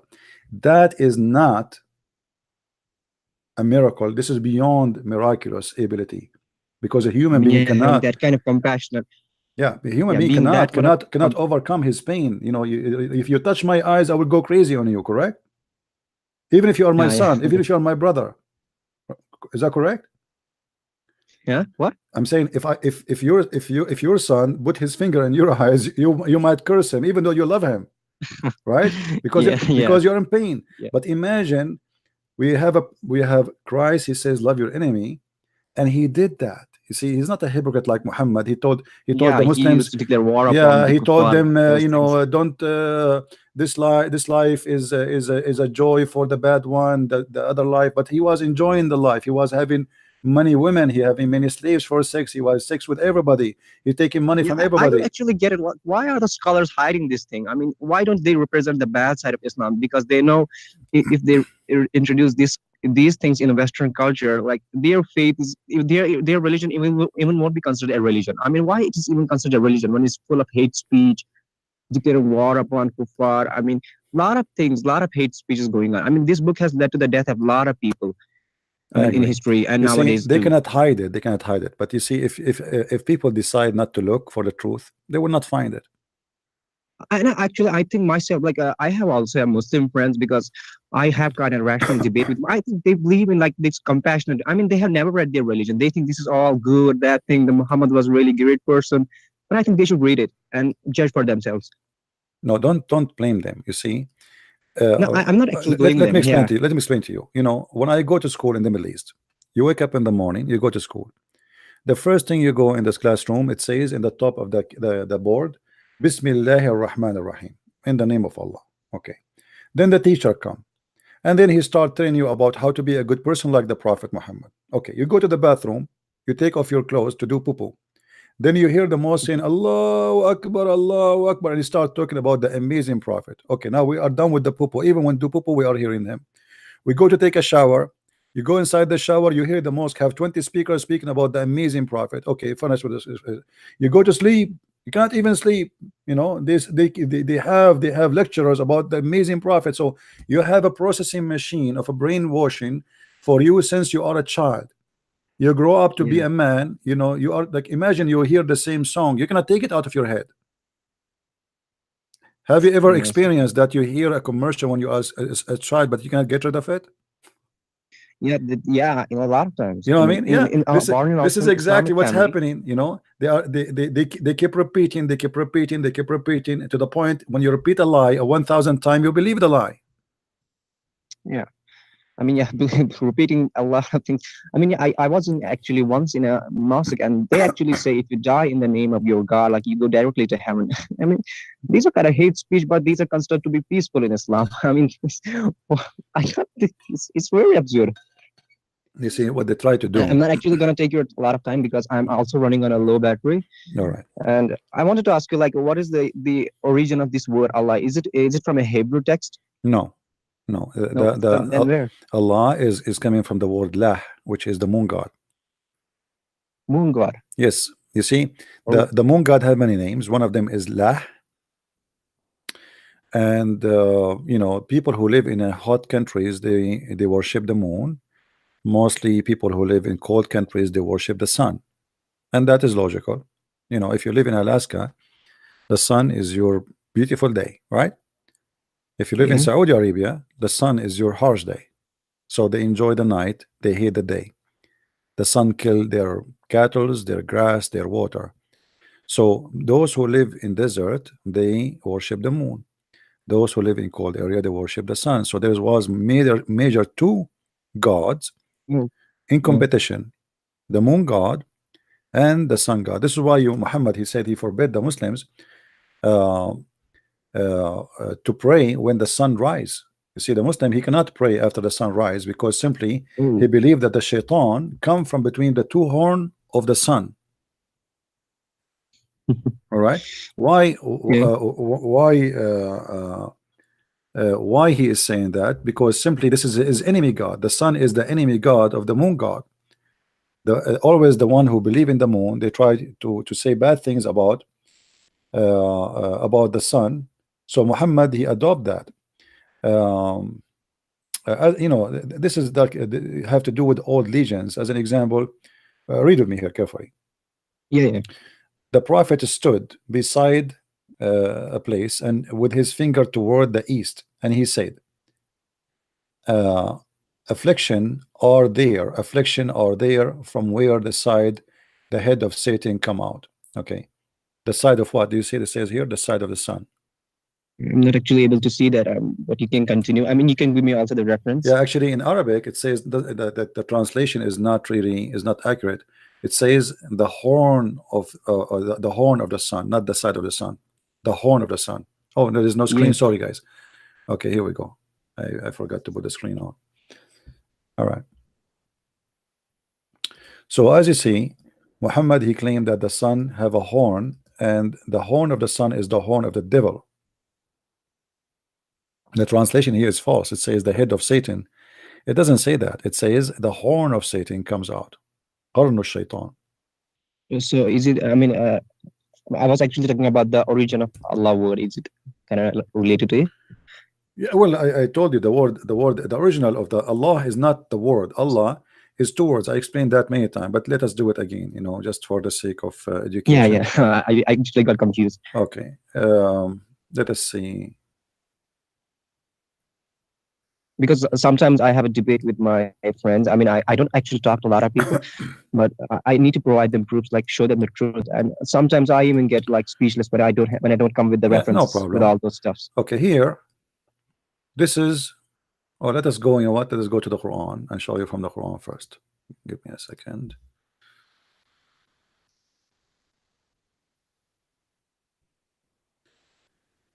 If we go in the Quran, you can go to the beginning of the Quran, chapter 1 verse number 2 and chapter 1 verse number 1. Here we go. I don't know if you can see it or not. You will notice here with me that the word, this word here, Allah, let us make it in red. Okay, here there's letter Alif. Do you see this Alif? But here is not appearing here. Where? So here we have this letter, Yeah, yeah. which is not Bismillah Rahman Rahim. exist here. Why? You see, when it comes to names, you cannot add or take off letters unless it is additional, right? So what happened here? Yeah. Alhamdulillah. Li, li in Arabic mean two. Alhamdulillah. Li, lah. So what the name of God? Lah. As simple as that. Oh, All right. So here yeah, yeah. Allah, because al is equal to the Aramaic word and Hebrew in the ancient Aramaic and ancient Hebrew, al is equal to God. In the Arabic today, Right. al is equal to that, but in the old Hebrew, al is God. Today in the new Hebrew, al became el. So the Christian, they say Emmanuel, Michael, Gabriel, Ishmael, Oh, yeah. Israel. I mean, they have copied a lot of stuff. Yeah. So el is a word mean God, but it used to be al, which mean they used to say Israel, Michael, Ishmael, not Israel. So here Yeah. al is al lah, Yeah. al lah, which mean God lah. Did you get it now? Yeah, This yeah, I is get why it. here it says li Thank lah. Li mean two. Two lah. you. Two lah. Two lah. Who Yeah, is yeah, I lah? get it. I You get can it go now. I right get it now now. to Google and search lah. You will find that lah is the moon god. Yeah. Thank you. And good luck to you. You're welcome, my friend. Sure. Any question? Bye. Any other question? No, actually, I have actually a lot of questions to ask you, but actually, I have 4% battery, and actually, I have to go. All right. So actually, I will keep you calling. I will keep you calling. I actually watch your live debates a lot. All right, my friend. Take care and good luck. And I hope you will become a believer in Christ, because He is the best. And you know, for me, I'm a very deep thinking person. I'm not a person just believe blindly. And Yeah. I choose to be Christian, after a very deep investigation, and I could not find something better and something truthful more than the name of Christ. So I invite you to think about it deeply, and you sound like a smart gentleman. You are out of Islam already, so I Yeah. invite you to the best of the best, and that is my Lord the Messiah. Think about it and let me know if you have any questions. I will be happy to help you. Yeah, I will come back to you if I have. All right, my I friend. will be keep calling you. All right, my friend. Take care. Okay, thank you. Thank you. We pray that this gentleman, he will accept Christ soon. He sounds like a smart, intelligent person. We are happy for him that he decided to leave Islam. And as you see, Islam is a very easy, stupid religion to fight. But if you do not know how you can fight it, you know, how you can fight it.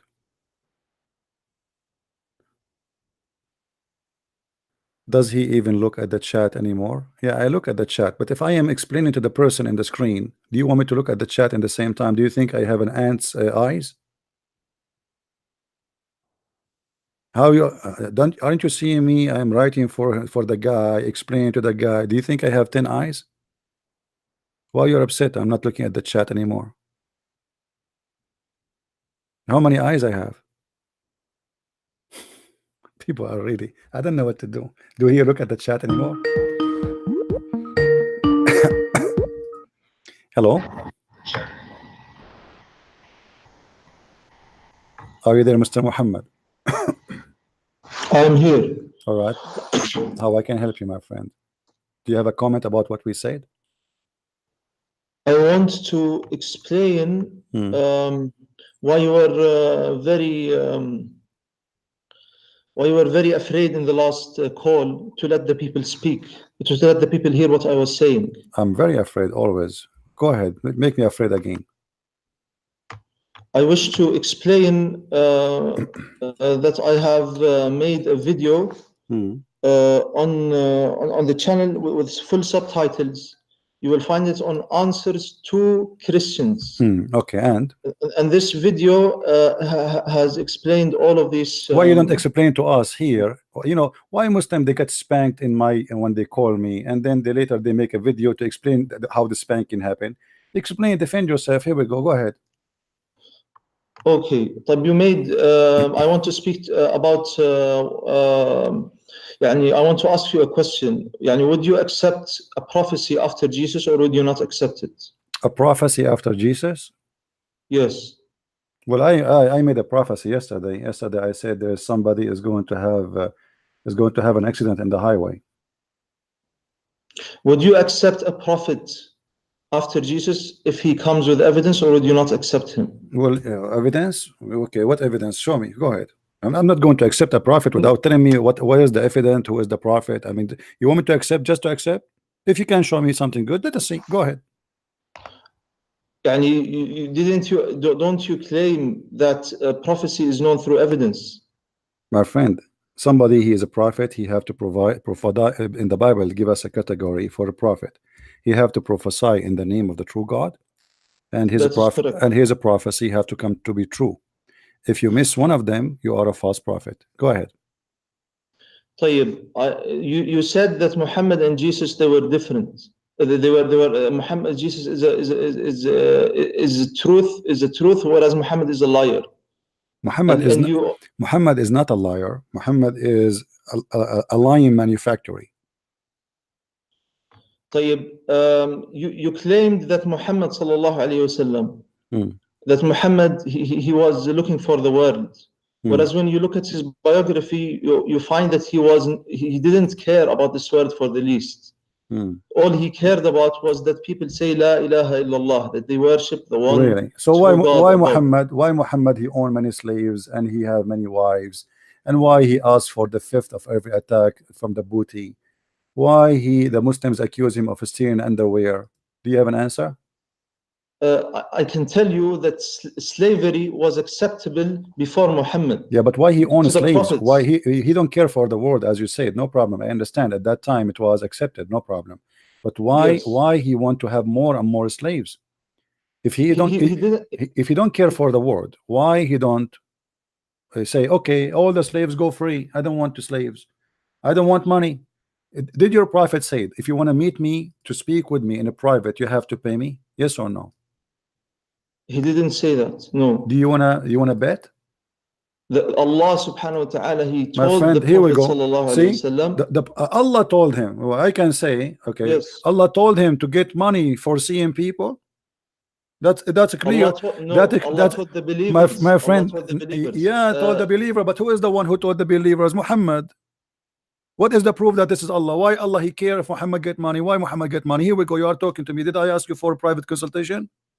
Listen, Prince. Listen, my friend. Listen, my friend. Listen, my friend. Listen. Listen. Don't run away. Don't run away. I am here. Guys, how many hours today I stayed with you? How many hours? 6 hours in the morning, or 5? And now God knows how many hours. Did I ask you for money? Why Muhammad is a prophet of God? I'm not a prophet. I'm just a normal human being. I'm no one. Why Muhammad? Don't tell me Allah. Don't tell me Allah. Why Allah He care? Why Allah He care that a prophet of God, if he want to meet somebody in a private, he have to be paid? Who is the one? Who paid the Prophet sallallahu alaihi wasallam? My friend, your prophet, he do not need to be paid if he is coming from God, because God will provide him. Yes, and that's you do not need to make it an obligation for everybody want to meet him in a private to pay him. Read with me. Oh, who you believe when you consult with the messenger in private, spend something. That is correct. He's asking in advance, my friend. No, you see, anyone can talk to me. Anyone can talk to me. People, they talk to me. I answer hundreds of emails. I make thousands of videos. I never ask anyone to pay me a penny. I am not a prophet. Your prophet should have a better ethic than me. Why he make a condition? Why Jesus? Listen. Why Jesus did not say? You see, my voice is not good. Why Jesus did not say, okay, pay me before you see me? The Prophet why Moses did not do the same? Can you let me ask the question just so we can have a dialogue? The Prophet ﷺ, he said, he was told to tell his people, I do not ask you for anything, for any gain. I'm not asking you for any payment. What asking? He's asking. Okay, did Allah say the fifth of every booty to the Prophet? Yes or no? That is correct. But did the Prophet take anything from it? He took it, for sure. He took it. Here we go. The Muslims are fighting over an underwear. Don't you see? Don't you read with me? The Muslims accuse your prophet. Read with me, my friend. I'm not making things up. Is that a true story or not? That the Muslims are fighting over the booty, accusing your prophet that he took an underwear. You are being very dishonest, my friend. The proof in front of you. The proof in front of you in the screen. The proof. I don't care if you are in YouTube, if you are in the moon. You keep saying to me dishonest. I'm showing the proof and the reference. This is Tafsir al-Jalalain. This is chapter 1, verse number 161. The Muslims accuse the prophet that he stole a bikini. So why you say to me you are being dishonest? Listen, I just want you to understand, Christian Prince, that you have to take it objectively. You are thinking about things in a very wrong way, and I can just point out to you that the Prophet ﷺ and Jesus, Jesus and Muhammad, they were brothers. They were brothers in faith. You cannot. You are like what you are. Seeing something which is not there, and you are just lying to the people. This is not. Okay, you see, you are being a potato now, and you don't show us. I'm lying about what? Show us I lied about what? Did the Muslims? Did the Muslims accuse your? Answer me. Did the Muslims accuse your prophet to be fraud? Yes or no? The Prophet ﷺ, the Sahaba and the companions of the Prophet, accuse him to be fraud. Yes, no, this is a lie. Here we go, guys. Does it say in the front of me? Does it say in the front of you in the interpretation of the verse that he accused him to be a fraud? Do you see the word of fraud?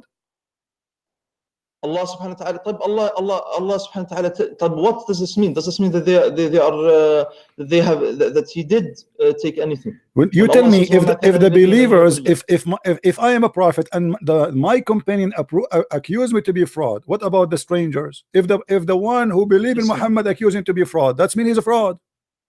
when nobody accused the Prophet ﷺ, maybe a few, a few who is the few? Who is the few? Obviously, obviously your God Allah in his throne, he decided to write about it that Muhammad, he stolen underwear. I mean, what kind of God? Let me ask you. Your God Allah, he did not write us. Your God, he did not write. I'm not listening. Listen, you wait. Let me prove to you that you are trying to escape the truth. Did your prophet have sex with 6-year-old girl? Yes. Did your prophet kidnap women from their houses? Yes. Did he steal money? Yes. Did he torture a Jew guy for asking him for the money he hid under the ground, which is his money? Yes. Did Muhammad, he cut a woman 2 pieces when she was alive just because she made a poetry against him? Yes. She is 85 years old. What kind of a prophet he is, the one you have? What kind of a man? He cut a woman 2 pieces when she's alive and she is 85 years old. Where is the mercy? Where is the ethic? There is, Islam is the highest ethic. Islam is the highest. What is the ethic? Here we go. Okay, is it the ethic? Is it the ethic to have sex with 6-year-old girl? He did not have that. When she was 9, he married her. Is that better? He married her when she was 6, and he entered into her when she was 9. Okay, he married her at the age of 6, so he was molesting her between 6 to 9, and at 9 he have intercourse with her. What kind of a man? He is at the age of 54. He marries a 6-year-old girl. Why is this against the Prophet? I don't because see at all that means he's a pedophile, because this is ethic. Why am a man, my friend? He married her. It was lawful. This is not marriage. This is not marriage. She's a child. In order to marry somebody, she have to agree to marry you. In order to marry someone, she don't even know. She don't even know what marriage means. Do a child at the age of 6 she know what marriage means?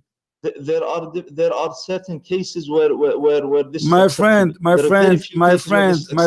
there is someone saying to me 9 years old. No, she was not 9 years old. Stop being a fool. She is 6 years old when he married her. He entered into her when she was 9. He molested her between the age of 6 to 9, and at the age of 9 he have intercourse. At the age of 9 he have intercourse. Now let me ask you, if she is not ready, why a man at the age of 54?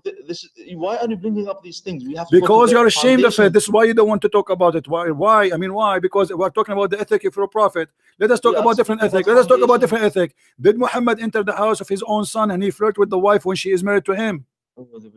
Did he or not? Say no. I challenge you to say no. What foundation? What kind of foundation? A prophet of God, he entered to the house of his own son when the son is not there and he flirt with the wife.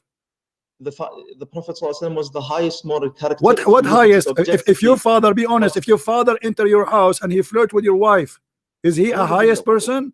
Or he's a scumbag? This is inconceivable of the Prophet sallallahu alaihi wasallam. What inconceivable? What kind of a prophet? Answer me. Why he did that? Explain to me why he did that. Why he flirt with the married women? I wanted to. No, answer me. No, answer me. Why he flirt with? Give me a logical explanation. He is a high ethic. He is the best of mankind. He is the best of people. But he enter a house of the husband, which is his son, and he flirt with the wife, and he said to her with a loud voice, "My heart is flipping for you. Praise be to Allah. My heart is beating for you. I want you." What kind of man he say that? What kind of a man? Okay, here we go. Let me show you. Guys, he said to bring the hadith itself, right? The second I will show it to him, he will say, I don't believe in this. So just wait. Hold on. It has to be. Hold on. Not necessarily. Hold on. Not necessarily. Yeah. It's authentic. Yeah. Has to be Yeah. Authentic. It's your books. Nothing in your book is authentic anyway. My friend, nothing in your books is authentic. Nothing in your book is authentic. The Quran is not authentic. The Hadith is not authentic. Muhammad is not authentic. Allah is not authentic. So why are you asking for something authentic? All of you is not authentic. And when you say, okay, listen, and you are the one who said it have to be authentic, and this is a proof that Islam is a false religion. Because why you Muslims have books are not authentic about the Prophet? Because you Muslims are liars. Otherwise, you tell me. It is because we Muslims, we narrated everything, the lies and the good things. You narrated the lies about your prophet. I mean, this is a wonderful job. Let me ask you a question. Did your prophet say, don't write hadith about me? No, we transmitted everything. Did your prophet say, don't write the hadith about me? Yes or no? He did say that. Okay, so why you write the hadith? Because you don't understand what is the context. No, tell me, no, why you write the hadith? If he said to you, don't write hadith. Why you write the hadith? I want to have a dialogue, just to make sure that you understand. If you are honest, you will come to the truth. If you are dishonest, people will find out the truth. You should care about the truth. So My let us friend, speak. my friend, I'm letting you speak. I'm asking you. Why But you're not letting me answer. why the prophet, he said, don't write the hadith, and you Muslim write the hadith. Who is stupid here? The Prophet sallallahu alaihi wasallam. There are now many points. Can we go into them one by one? Yeah, we just go to the one about your prophet flirting with Zainab. Bring the hadith itself. All right. Put it on YouTube.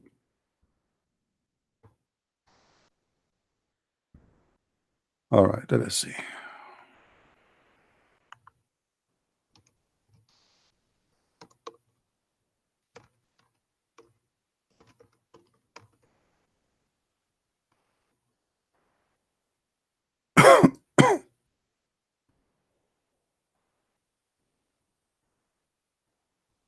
And I just want to clarify that I'm not a sheikh, because I you don't say care that if I'm a I don't sheikh, care and if people you're now understand that I'm a sheikh. I'm not a sheikh. my friend. I don't care if you're a sheikh or not. Who cares? This is not the last of my worry. But I care that What you don't are you and say that preparing I'm a yourself to say that you know nothing? You know, is that No. what? Okay. Alhamdulillah, I am inshallah, I'm on light from Allah. I'm on guidance. Okay. You are in error. Okay. But we have to have dialogue so that we reach all right. All right. Okay. Okay. Here we go. Let us go. Do you have the Quran with you? I told you I memorized it. Okay. Which chapter in the Quran speak about Zayd? Which verse? فلما قضى زيد منها وطرا الأحزاب, the 6th page. The Hizab what? 6th page. What 6th page? No, which verse? I don't remember. I don't remember. فلما قضى زيد منها وطرا. All right. All right. So this is a chapter 33, verse number 37. We will go to the interpretation. I will make you read with me, so you don't say I'm making things up.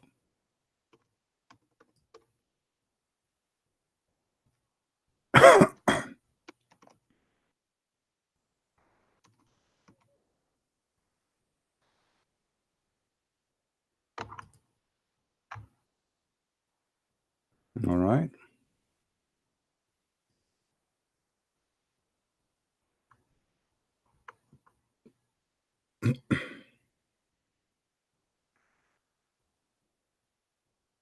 All right. Let us see.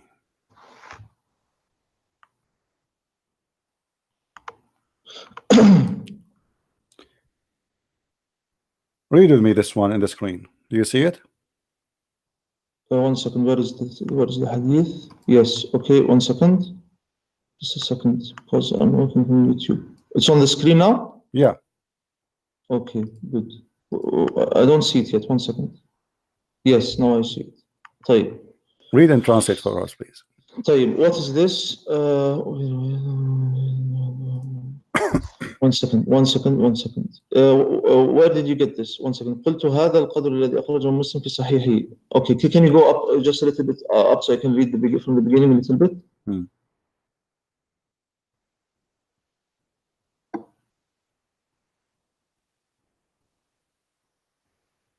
Go up. I don't see. 1 second. This is Tafsir Jami' al-Ahkam al-Quran al-Qurtubi. All right? Yes. All right. Okay. Go down. Read for me and translate. Okay. طيب, first of all, tafsir is not all of it authentic. Read for me. Yeah, it's a lie. 1 second. It's a lie. No, it's I'm a not lie. saying it's a lie. I haven't read it to say it's a lie or not. Right. I'm saying that tafsir, not all tafsir. Right.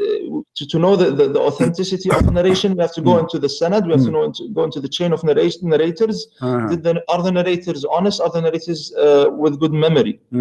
And if we know this, we can come to. My friend, go to the topic. Read for me and translate. Let everybody now laugh. We go into the hadith. Okay, read and tell us what happened.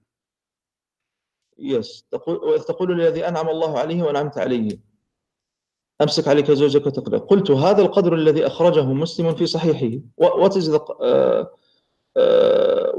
the qadr? There's something before it. Can you go up? My friend, read the one I highlight for you, the riwayah, the story, not the rest. إن زيدا تورم ذلك منه حين أراد أن يقربها. Read. 1 second. قلت هذا القدر الذي أخرجه مسلم في صحيحه وهو الذي صححه الترمذي في جامعه وفي البخاري عن أنس بن مالك أن هذه الآية تخفي في نفسك ما الله مبديه نزلت في شأن زينب بنت جحش وزينب وزيد بن حارثة. وقال عمر وابن مسعود وعائشة والحسن ما أنزل الله على رسوله آية أشد عليه من هذه الآية. طيب وقال الحسن وعائشة لو كان رسول الله صلى الله عليه وسلم كاتما شيئا من الوحي لكتم هذه الآية لشدتها عليه. يعني what is he saying here? He is saying that my friend, all of this you read for me is not we have to know important, my friend. No, just read the story for me. Does it say here? You see, I'm trying to avoid the story. Read the story. Read the story. أنه أمسى زيد فأوى إلى فراشه قالت زينب ولم يستطعني زيد. Read. Go ahead and translate. طيب وروي في الخبر أنه أمسى زيد فروي في الخبر. What is الخبر? What does خبر mean? Oh. What does it mean? It means a report. Yeah, isn't it all of it? What about this isn't it report? Islam? All of it is report. Isn't it the Hadith is a report? Isn't the Quran is a report? What's wrong with you? I'm not afraid of okay, read for us. Why you keep doing blah blah blah blah? You don't want to read. Why you are afraid? Read. Let everybody laugh. Let everybody laugh. You are in trouble. You are in trouble. You will not read it. Prove to me you are not afraid. Read. Continues. Just read and translate. Read and translate. And after you finish reading and translating, explain. Go ahead. طيب وروي في الخبر أنه أمسى زيد but you promise me you give me time to explain. I'm listening. Go ahead. وروي في الخبر أنه أمسى زيد فآوى إلى فراشه قالت زينب ولم يستطعني زيد وما امتنع منه غير ما منعه الله مني. Translate please. Translate step by step. فلا يقدر علي.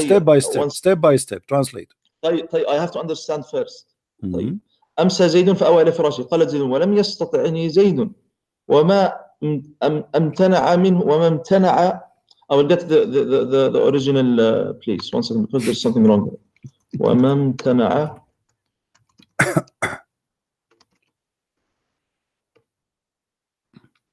Let us make it simple, my friend. It's going to take you 10 hours to read it, and suddenly you do not know Arabic. Suddenly you do not know Arabic. Suddenly he need to understand, guys. Suddenly, so why you don't read? Why you are giving it all this time? Does it? Let us make it short. Does it make short? Does Aisha? Does Zainab says that Zaid he wanted to have sex with me, and Allah did not allow him to have sex? Yes or no?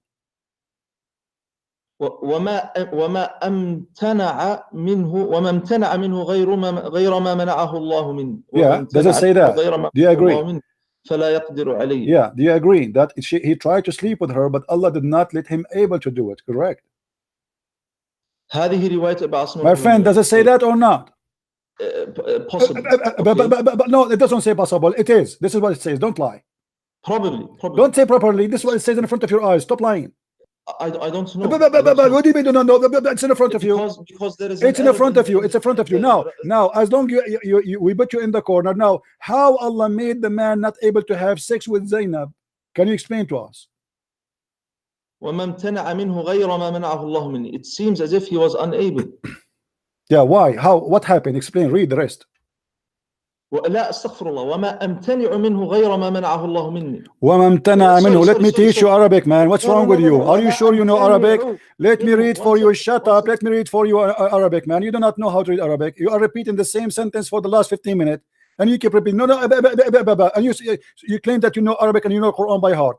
وما امتنع منه غير ما منعه الله مني فلا يقدر عليه. هذه رواية أبو عصمة نوح بن أبي مريم رفع حديث إلى زينب إن أنها قد قالت ذلك. وفي بعض الروايات أن زيدا تورم ذلك منه حين أراد أن يقربها. Translate. يقربها. Okay. This means that she was staying away from him. This is what I understand.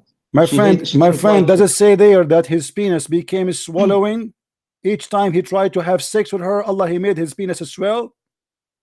1 second. وما امتنع منه غير ما منعه الله مني فلا يقدر عليه. هذه رواية أبي عاصم بن مريم ورفع الحديث إلى زينب أنها قالت ذلك. She said that about herself. Yeah. And it says here أن زيدا. وفي بعض الروايات 1 second. وفي بعض الروايات in other narrations, of course these are narrations. We have to verify, are they correct narrations or incorrect narrations? Are they authentic or inauthentic? We don't just accept, of course. أن زيدا تورم ذلك منه حين أراد أن يقربها. Translate. This means that he was unable. Don't lie. This is not what it says. أن زيدا تورم ذلك منه. Doesn't say that. It says Allah he made his penis swell. No, it doesn't say that. It says tawarrama. Tawarrama. What tawarrama mean? Translate. What the word tawarrama means? Stop being a liar. Tawarrama means something swells. Yeah. So what is that swell? His lips or his penis? Yes, you are correct. You are Okay, correct. so Tawarrama means it swells. let me ask you, why Allah he made the penis of the husband swell? Because Muhammad he flirt with the women. Speak well, please. We are trying to arrive at truth. I'm speaking well, my friend. The story in front of you. I'm not the one who's using the word penis here. It's there. So it doesn't say penis. It says it tawarrama dhalika minhu. Speaking about the penis. Where is the word penis? What is tawarrama? Why they are talking about he cannot have sex? Why they cannot have sex? Because it is swell. What is a swell? It is his penis. Be honest. Correct. Yeah. But Okay. So now explain to us why Allah he made the penis of the husband swell just because Muhammad he flirt with the wife. Christian Prince, when we speak terms, we speak in good ways. We don't use fahish. Are you saying the word? Are you saying the word penis is fahish? The way you are saying it is in a very isn't it your prophet? He says the one who is proud about his father, go and tell him to bite his father penis. That is correct in a very, very, very extreme. It's correct, sense. guys. Did you hear? It's correct. So we have a prophet. We have a prophet. We have a prophet. He said to people, go and bite the penis of your father, and he is saying to me, don't use the word penis. What kind of a prophet? He said, go and bite the penis of your father. You said that, not me. Everybody heard you. You said this is correct. What kind of a prophet? Doesn't matter. What kind of a prophet he said that? He never used any rude words. The Prophet ﷺ. You just said he said that. You just said he said that. No, he said that if a person comes and trying to bloat about himself and say, I am the son of this person, I am the son of that person, trying to make like for example discord and make enmity between people, like saying I am better than you, I'm better than you. He said, let him tell him bite. Thank you, guys. He just said the word ayr, which mean excuse my language, the word dick. Exactly, not even penis. I'm being polite saying the word penis. Look what happened now. You just said if somebody is proud about his family, tell him to go and buy the dick of his penis. But isn't it your prophet in the hadith? He said, isn't it your prophet said? Isn't it your prophet? He said, I am from Hashim and Hashim are the best. No, the Prophet says, "Wala fakhra," and there is no proud. No, hold on. No, he said, and he chose me from the best. I am from. He called all the tribes, and he said, and the best of all the tribe is Hashim, and I am the best of Hashim. You want to show the hadith? So we should. He is the best of Hashim. Yes. Should we say to Muhammad, go and buy the penis of your father? Did the Prophet sallallahu alayhi wasallam? Now let us go back to the topic. Let us go back to the topic. Let us go back to the topic. Listen. You will have to let me address this. Okay, address this. Because you're being dishonest. The Prophet sallallahu alayhi wasallam never ever felt proud of his lineage in this way, as you say. He never at all told the people, I am the son of Kada, I am better than you because of that. Yani in the sense that he is making. He is being arrogant. The Prophet ﷺ was very humble when he entered Mecca. Very humble. He was extremely humble. When he conquered Mecca, he entered into it with his head bowed down, and he was saying, and he ordered to kill women and men who they were accusing him to be false prophet. He forgave everyone in Mecca, okay, except for 10 people. 10 people. Who are they? Who are the 10 people? There's women between? There's women between them. Yes. So they were of the worst of God's creatures, just like you. See why you are saying those are his family? Still, he want to kill them. 10 people from his family. This is Quraysh. This is his tribe. So what is the favor he do if he don't kill his family? In the top of that, he want to kill his family still. Now we go back to the topic. Abdul, what right of Allah? You see, your prophet is a perverted man. Here we go. He claimed you Muslims. You claim that Muhammad he went to the house. Muhammad he went to the house of his own son. He flirted with the wife, and then because he flirted, Allah he was listening. So the man he came back home. He wanted to sleep with his wife. Allah he did bite the penis of the husband, and he made his penis swell. So now he cannot sleep with her. Explain to us what kind of miracle is that? Why Allah he made the man? I want to say that I am not aware whether you are muting me or you're letting me. The people are hearing what I'm saying. They hear you. Everybody hear you. Everybody's hearing. Nobody hear you. I Yeah. have to make sure. Yeah. Because maybe last time many of the things I was saying, they were not there. And I'm not saying this no. because I have, don't. People, they hear you. Look at the YouTube. طيب, People will hear you, and they are laughing. That's why they are laughing. So now, طيب. why Allah He made the penis? How Allah? You give me. Okay, let me repeat the question for you. Yeah, why Allah made the penis of the husband swell? Explain to us this amazing miracle. Where is it? It doesn't say it's a miracle. It says it is something which it says that the one who did that is Allah. It doesn't say that. وَمَا أَمْتَنِعُ مِنْهُ غَيْرَ مَا مَنَعَ اللَّهُ مِنْهُ. Yes, who is the one who forbid him? Who is the one did not allow him to do it? It's Allah. She said that in front of you. You claim to speak Arabic, don't you? تورم doesn't mean it swells necessarily. You don't lie. Don't lie. Don't lie. Tawarrama, it means swell, and you are the one who translate. It means that he's unable, probably. This one. Abdul, you see, if I show it to you in the dictionary right now, are you willing to open the camera and do the monkey dance for us? The dictionary, so dictionary now is lying. Even dictionary is lying. No, the Google dictionary is not. But not Google dictionary, not Google dictionary. If I show you an official dictionary, what do you do?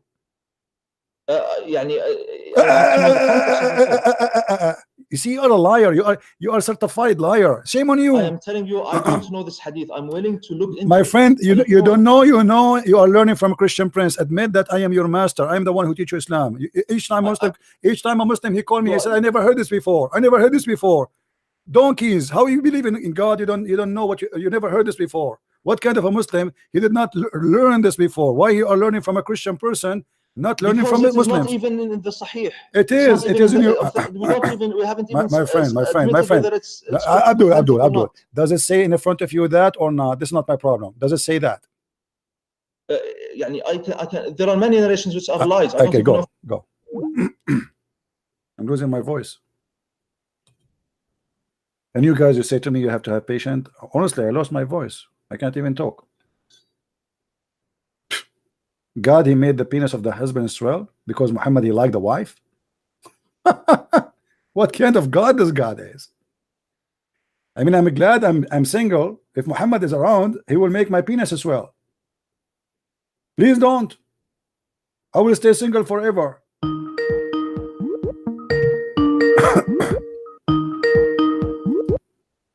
Why you are calling again? Are you going to read, continue, or you will play the game?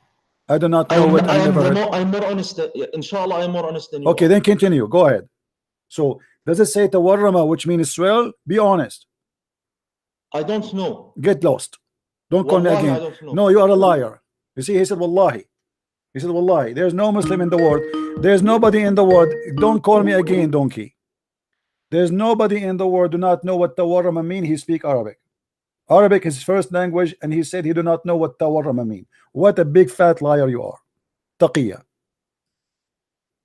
All the Muslims who know Arabic, they are laughing inside them at themselves. It says tawarrama, and tawarrama mean tawarrama. Have one meaning. It means swell. I do not know, right? Please don't forget to download the video and post it in your YouTube. Please.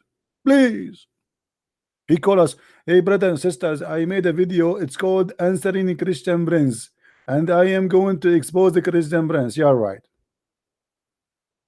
I don't even debate myself. I will lose. Don't do that. And by the way, don't forget to buy some Vaseline, because your ass will swell after all the spanking you got. I did not even start.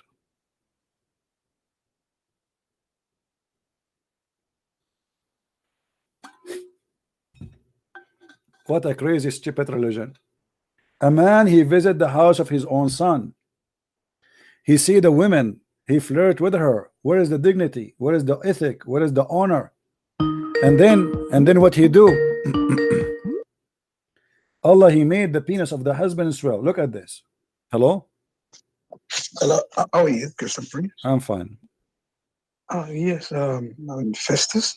I just want to say one thing about the Muslim. Why are they defending what will not defend them at the last day? I think if you are defending what will not defend you at the end, I think it's good to someone to open their heart and to the truth, not to defend what will not defend them.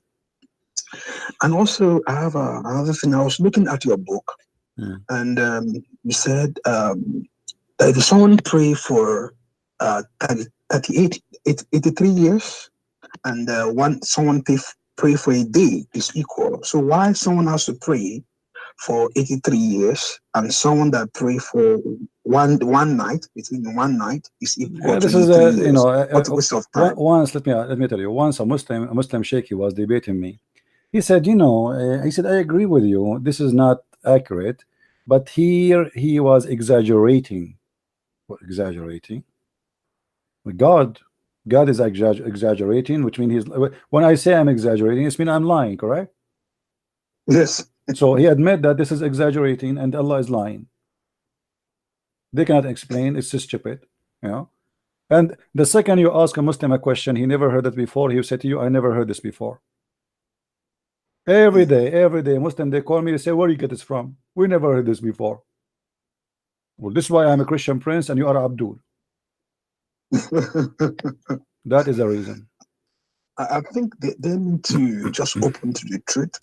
And the other guy that called you about Jesus, I think if you give Jesus a try, let it try, because what we are enjoying as a Christian, unless you are in it before you know the benefit in it, let him give God a try, let him give Jesus a try and see whether he's alive or not. And lastly, I've been saying it, I don't know how we can you can help us in Africa. I live here in America. I've said it. I don't know your schedule next year. Maybe if you have a time, just to be a blessing to those people in Africa, because we don't really know much, and there's no way we can. They don't know about Arabic. I think I have just have that passion. I'm a pastor here in around Eastern time, Eastern place, maybe around here. So I was thinking how we can help us here in Africa. I'm here in America. I'm a pastor in church here. So you can be a blessing to those in Africa. Look at your schedule next year. So you can be a blessing for us. So you to be able to open more our eyes to this, because most people, they don't know it. They are just doing it. They don't have knowledge of it. Yeah, my friend, just invite your friends from Africa, invite people from everywhere, and let everybody hear and learn. You know, we do our part, but people, they help to help us so we can spread the truth. Here we go. We make videos. They are for free. People, they can download them. They can save them. They can share them. I do my part. You do yours. Right? Thank you very much. Thank you. All right, thank you, my friend. Thank you. All right, take care. Somebody says to me, can you show me the dictionary? This is an Islamic dictionary. It's called Al-Ma'ani, as you see, and this is the word tawarrama. Do you see it? Is the word is clear for you guys? Can you read it or no? Do you see how liar he is? This is not Google. This is official dictionary, and this is the link. Here we go. I'll post it for you. They lie. They lie. They have no shame to lie. Look, suddenly he don't know Arabic. He did read the same sentence like 6 times, 7 times, 8 times. Suddenly his Arabic is bad. I need to understand before I explain to you. What does that mean? If in Zakir Naik, he can read it. If we bring Zakir Naik now, he will explain to us very easy. He will say, brother Tita, when the Prophet, he did like Zainab, beat upon her, and he was in love with her, but he was married. He went to her house and he was totally naked, and he have an underwear, and he said, my heart and my testicle are beating for you. And when the husband, brother, he came to have sex with his wife, Allah, he made a miracle. He did make his penis swell. Can your God, Christian prince, make your penis swell? Absolutely he cannot. Obviously Allah is a true God. Thank you very much. Only Allah can make your penis swell.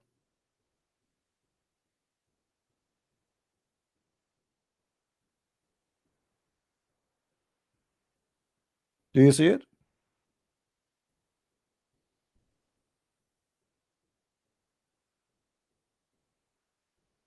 All the meaning it come with it, but all of it, it's about talking about the penis as well.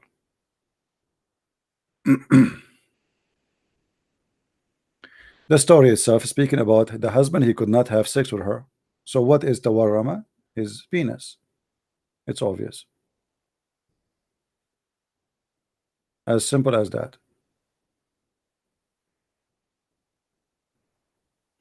I wonder how many penis they swell in Quraysh because Muhammad, he liked the wife of somebody. I'm sure Muhammad, he liked all the wives.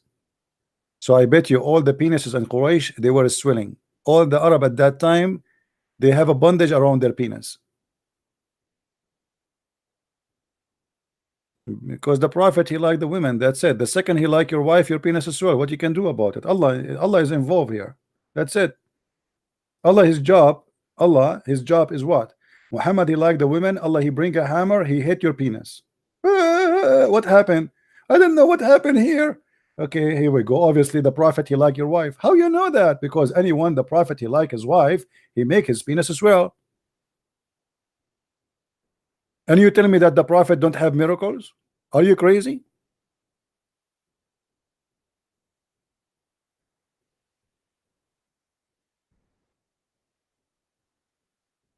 Do we have any Abdul?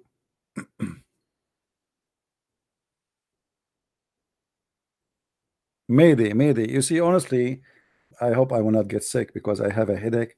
I have my voice is lost. I think I'm getting cold. I went outside, it's -7, and I throw the garbage wearing my short. You believe it? Man, I think this is what happened. Maybe this is what happened. -7. Mayday. Do we have any Abdul? No, I can tell I have a headache and I have my voice. Did you notice my voice is almost gone? I think because I'm talking too much, I'm doing too much broadcast. I should maybe take a break, maybe for a day or two, you know. I'm a liar. Yeah, I'm a liar. Yeah. People, they see it in the screen, you idiot. You lie, you say it doesn't, not necessarily. Aren't you proud about this book that Allah, he make the penis of the husband swell? He is the husband, he is the lawful husband. Why Allah will not allow the man to have sex with his wife? Eat a fresh onion? Not shouldn't I drink camel urine like the Prophet he advised?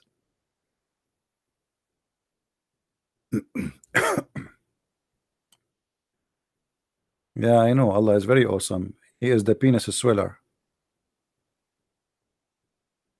If you are a penis doctor, you open a clinic in the city of Muhammad, because you can imagine, or you cannot imagine, how many men they will come to your clinic and how much money you will make. Women walk in the street, the Prophet look at their, actually let me show you, Muhammad, he was doing that always, you know. A woman walk by, look what Muhammad he did. Look at this decent Muhammad.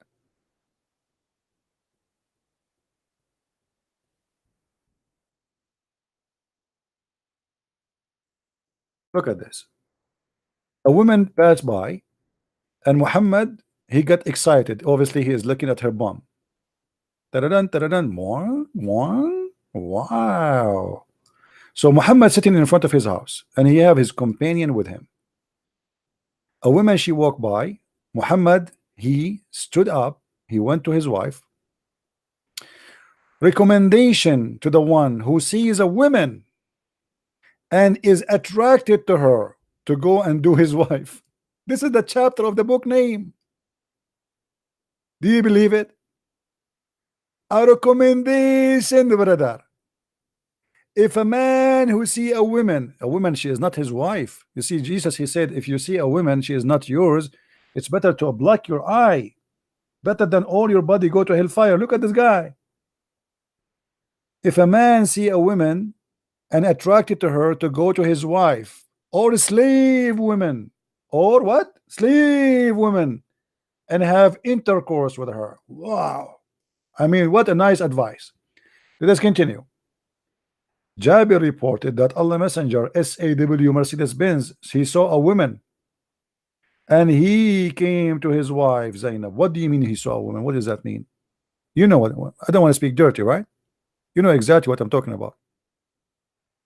He was staring at her. Obviously, he did not see a woman, because you don't get excited and get horny by seeing a woman. Guys, am I being truthful here? If a man he see a woman, why he get excited unless he is thinking dirty? Is that correct? You see, you are your thinking. It's not about what you see, it's about what you think. I will give you an example. If you go, let us say you are inside your house and you have a daughter. Your daughter, let us say she is 17, 18 years old, and suddenly you open the door of the room. It's your house, but your daughter, she is changing her clothes and she is very beautiful. Do you feel anything? No. Why? Because you will not allow yourself even to think about it, correct? But she's a woman, and she's a beautiful woman. But right away, this idea is blocked in your brain. So it's not what you see, it's what you think. Do you guys understand me? It's not really what we see, it's what we are thinking about. If I think about you in a sexual way, I see a sexual thing. If I look at you as a friend, you are my friend. If I look at you as a sister, you are my sister. It is how I look at you, not what I see. So here we see that Muhammad is a perverted man. He don't see a woman in the street, he see a vagina. He see a bum. He see sexual object walking in the street. The woman, he don't even know her. So what he do? He go inside the house and he do his wife, who is busy doing leather tanning, which is very hard job to do. So he stop her. Imagine how donkey he is. I mean, is it the time now for you to have sex? Are you a mule? Can't you wait until later? No. So he forced his wife out of the work, and he do her as if she is a goat. She have no feeling. And then he come back and look what he said. He claimed that the woman is the devil, not him. Look what he said. The woman advances and retires in the shape of a devil.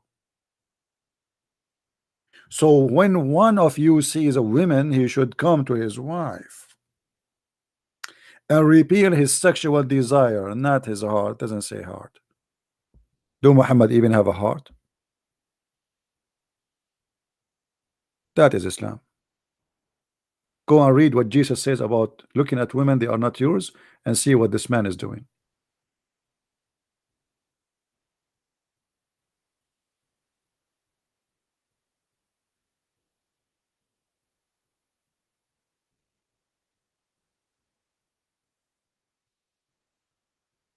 How evil, how disgusting. This is why Muhammad always described women as sex toys, because he cannot see them anything except for sex. In the heaven they are for sex, in the earth they are for sex. The job of women is just to take off their panty and give babies.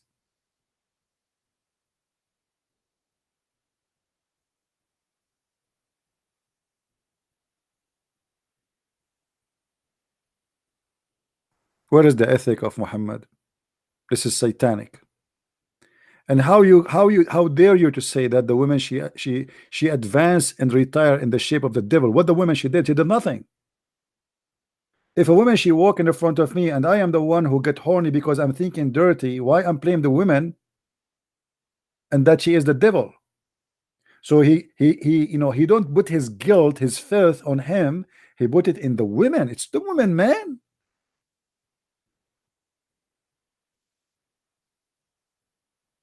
But the woman, she did nothing. She just walked, going home, doing something.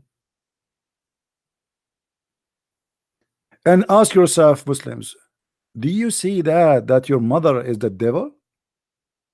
Because the women here can be your mother and my mother. Do you really say to your mother you are the devil? So if your mother walk in the front of Muhammad, she is the devil, and Muhammad get horny, do you like that? I'm sure you don't mind. You lost your dignity. Since you worship Muhammad, you don't mind if Muhammad sleep with your mother. At least you will call him daddy. The Muslims, they believe in something. Whoever sleep with my mom, I call him daddy. This is why Muslim women, she get married and divorce and married and divorce and married and divorce and married and divorce. She is like the bike of the town. No dignity. By the age of 40 or 50, she married like 60 husbands maybe.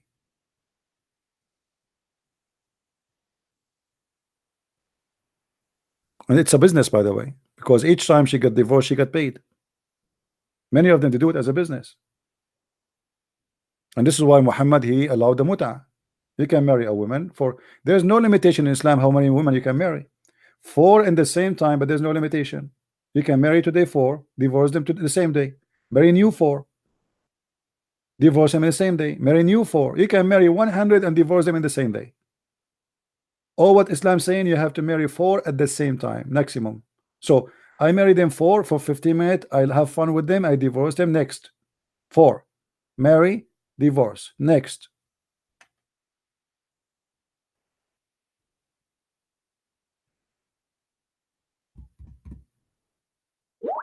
By the way, I'm going to do cleaning to my channel from the videos. This is what we do in order to make people download the videos. So in the coming 48 hours or maybe 24 hours, you will see most of the videos disappear. So if you care to download, then feel free. All right. I do that for many reasons. And the number one, to be sure that people are downloading the videos and sharing them around and all over. Those videos, my friend, is priceless because they are first-hand witness. Like now, our conversation with this Abdul. Take it, download it, cut it, post it around, let everybody laugh. This is Islam. Christian Prince will not live forever.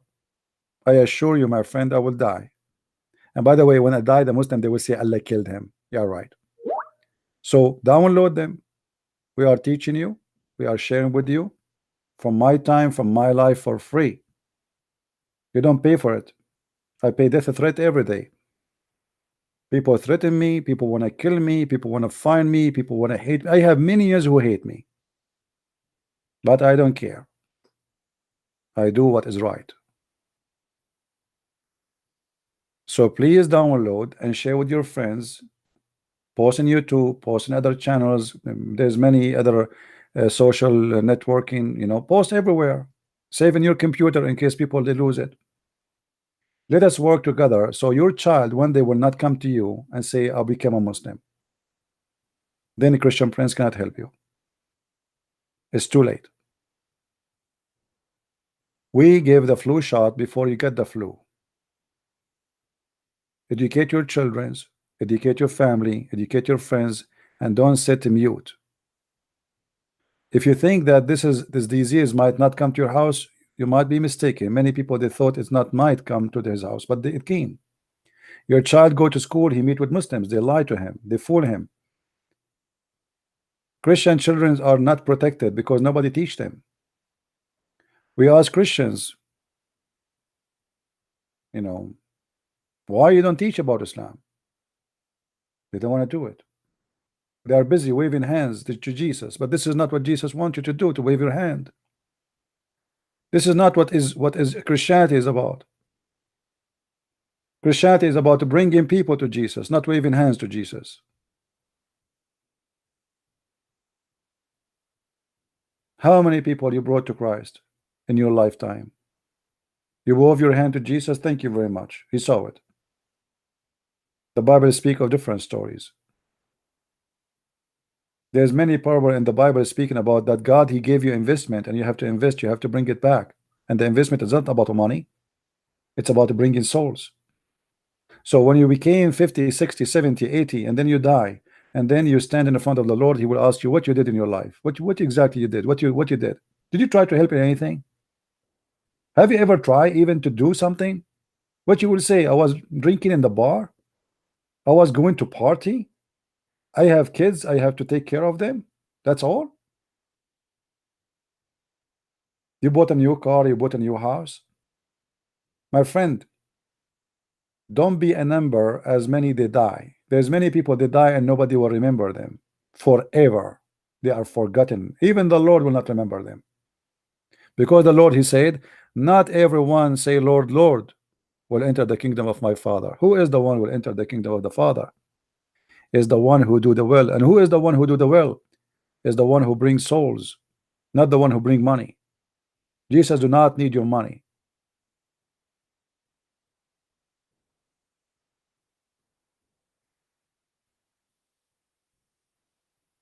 We have to work. We have to serve.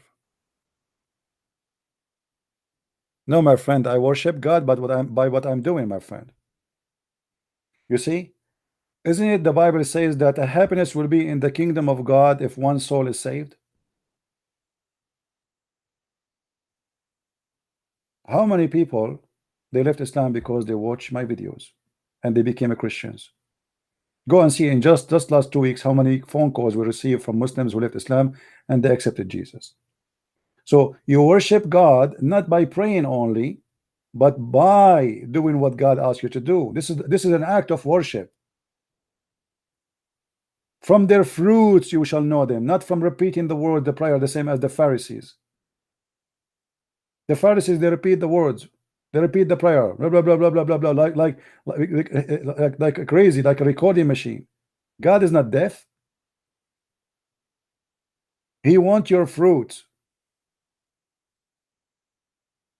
We pray and we work. A prayer with no work is a dead faith. Because a person who pray but he don't do work, it's mean he have no faith in anything. He is a liar. He's a hypocrite. Right?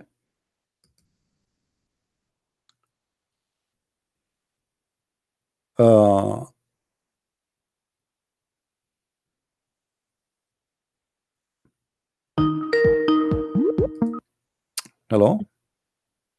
Hello. Yes. Hi, Christian Prince. How are you doing, my friend? I'm fine. How are you? I'm still alive, surviving. Good. I've been watching your broadcasts lately. I've been learning a lot. Unfortunately, my husband became Muslim a few months ago. I'm Christian. Oh boy. He used to be a Christian person. I guess he was very confused. He used to study the Bible a lot. But he ended up reading Quran and he just became Muslim. Now he's trying to force me to convert if I want to stay married to him. We'll leave him then. I prefer to leave, not to be married to a person believe in the devil. Yes, I know. At the same time, ask your husband if he have the courage and he is sure from his faith to call me. Yeah, well, the only thing is that he rejects every single thing that questions Muhammad or Quran or Yeah, well, Hadith. I don't know what kind of a person he is, but obviously, did he go to jail? No. How he became a Muslim? What happened? I don't know. He started with this Hebrew Israelites, people that they claim they're the blacks from Africa and stuff, and then from them. So he's racist. He somehow is racist. No, he was actually, with on the, on their side. He said that yes, they are the true Israelites and all of that, and he started, studying Bible a lot. But I guess he got into a big confusion, and then he just, started. Yeah, somebody spoke to him and Quran. somebody did deceive him. He's a victim. But anyway, if you want, try your best to make him listen to my videos or to contact me and call me. I will be happy to talk to him. Yes, this is why we say don't wait until it's too late. You see, if people do not learn about Islam before, Muslims, they can deceive them and they can lie to them, and then it's going to be too late. It's going to take time before he leave. I believe he will leave Islam, but it's going to take time. Yeah, I keep praying and I have, faith he will. Yeah, but in order to make him leave, you have to speak to him in his logic. I don't know what his logic when he talked to you, but the best way to fight a logic is to fight it with their own logic. So if you can provide me what he say to you about why he became a Muslim, then we can answer him. Yes, well, I have been actually asking him about certain things in Quran and Hadith, like the, breastfeeding of adults, the killing of the apostates, things like that. And he gives me no answer. Yeah, He's like, well, I cannot answer that question now. yeah, because he's a potato.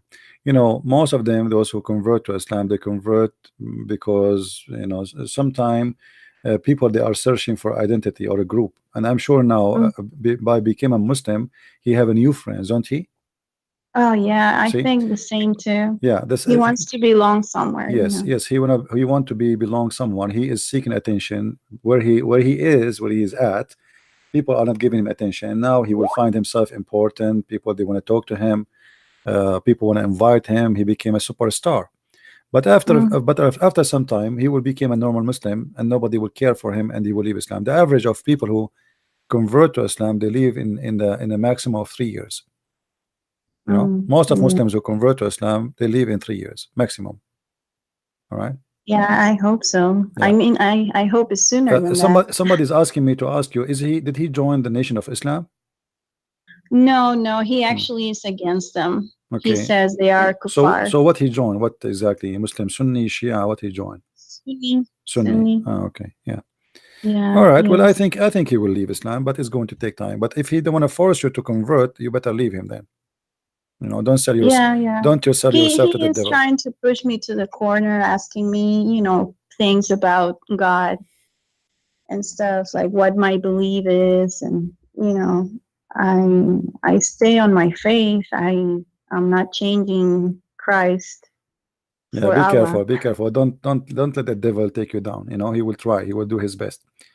And I believe after some time he will find himself that he is not getting the attention he wanted. Mostly people who do that, they have a mental issues. Sadly, I don't want to. Maybe it's hard to say that, but it's true. People, they convert to Islam, they are suffering from kind of this. They are desperate, depression, mental illness. They are lonely. There is reason, but I cannot find one person he convert to Islam because of something real, because there's nothing there in this cult. Yeah, I mean, it's shocking what the nonsense is, and they still believe in it. That's what shocks me. Yeah, he's looking for a club. He joined the club. He joined the club. From what you told me, I don't think he will stay there for long. This guy is moving from place to place. Like you see someone became a Buddha, and then became a Hindu, and then became a Muslim, and then became an atheist, and then he became a Christian, and then he became Buddha. They are, the world is full of mental illness. What we can say. Yeah, I know. Well, I'm sorry because this has happened to you. What happened to him, let it happen. For me, and you see, for me, I will not be sorry for anyone. He goes somewhere wrong. For this is his decision. As long nobody force him, okay, But for you, you better find your own way. And I don't advise you to, if he is trying, you said he's trying to force you to convert, or if you want to stay with him, which means he's making it as a condition, then you better leave him. Leave him, and don't stay with him. Yeah. I have a question. I've been trying to find this. I was watching one of your videos, and there is this verse in Quran that says that men can have sex with their daughters if they're daughters out of marriage, right? Yeah, this is in the interpretation. This is in chapter 25, verse 54. Yes, I have been trying to look for the tafsir for that, but it's only in Arabic. You cannot find it in English. Yeah, this is sadly we don't have it in our English, but I can give you the link in Arabic in case you want it, But in English, we don't have it. Yes, well, if you could give me the link, that would be helpful. But if you have my books, I think I have it. I think I have it in my books. If you have my books, if you go and get 6 on Allah, there's value number 1 and value number 2. You will get it translated. Okay, yeah, I've been wanting to get them. I haven't been able to, but I want to get them soon. Yeah. Yeah, and I'm sorry to take too much of your time. I wanted to know also, according to Islam, is it lawful a friendship between a man and a woman in Islam? Because I've No. read about it. No. People say no. No. Oh. The woman in Islam, always she is a sex object. Therefore, Muhammad, he said that, you know, every when a man and a woman they are together, the third one is the devil. Shaitan, yeah. Yeah. So he described himself as a devil because he is the one who always liked to be with the women alone. The hypocrite Muhammad, he said to the Muslims, don't go and be with the women alone. But as you see, he go to his own son's house and he flirt with the wife, and Allah, he made the penis of the husband swell. You see the hypocrisy?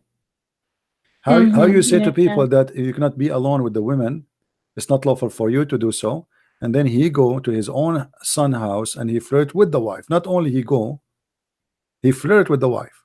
But he flirts with her, yeah. Yeah. Yeah, so it is prohibited in Islam. I sent you the link. I sent you the link for the one about having sex with your daughter if she is daughter out of marriage to your Skype. Oh. So you can have it, you know, later if you can get somebody to translate for you. Yeah, perfect. That would be great. I want to show him that. And my friend, stay all with us and learn, so you can occupy yourself with knowledge, and he will not be able to fool you. However, if he try to force you, leave. Don't ever stay. Don't ever live with the devil. Yeah, that's true. Well, thank you very much. You're welcome. And we will God pray. bless you. We will pray for you, sister. We will pray for you. May the Lord help you and keep you strong, so he will not be able with his devil to overcome you. Amen. Yeah. Thank you very much. Thank you. Take care. Yeah. You see, guys, this is what we are talking about. You don't tell your family, you don't share with your family, you have no knowledge yourself, and then suddenly something hit you. Here we go. Look at this sad story. This woman, she never imagined that such a thing will happen to her. Madness. You have a daughter, you have a son, you have a child, you have a wife, you have a husband, they go to work, they see people, they meet people, and they have no knowledge of Islam. And people lied about Islam. Everybody lie about Islam. Obama, he go in TV, he says Islam means peace. Hillary Clinton, she says Islam is peace. George Bush says Islam is peace. The Prime Minister of England says Islam is peace. So what do you expect from people to say? I mean, everybody is repeating a lie, yet everybody in the news says that there is Muslim terrorists want to kill us everywhere. Islam is peace. So why you arrested today 3 people? They, you know, a Lebanese guy, he want to put bacteria and poison in the water in Italy to destroy, to kill as many thousands as he can.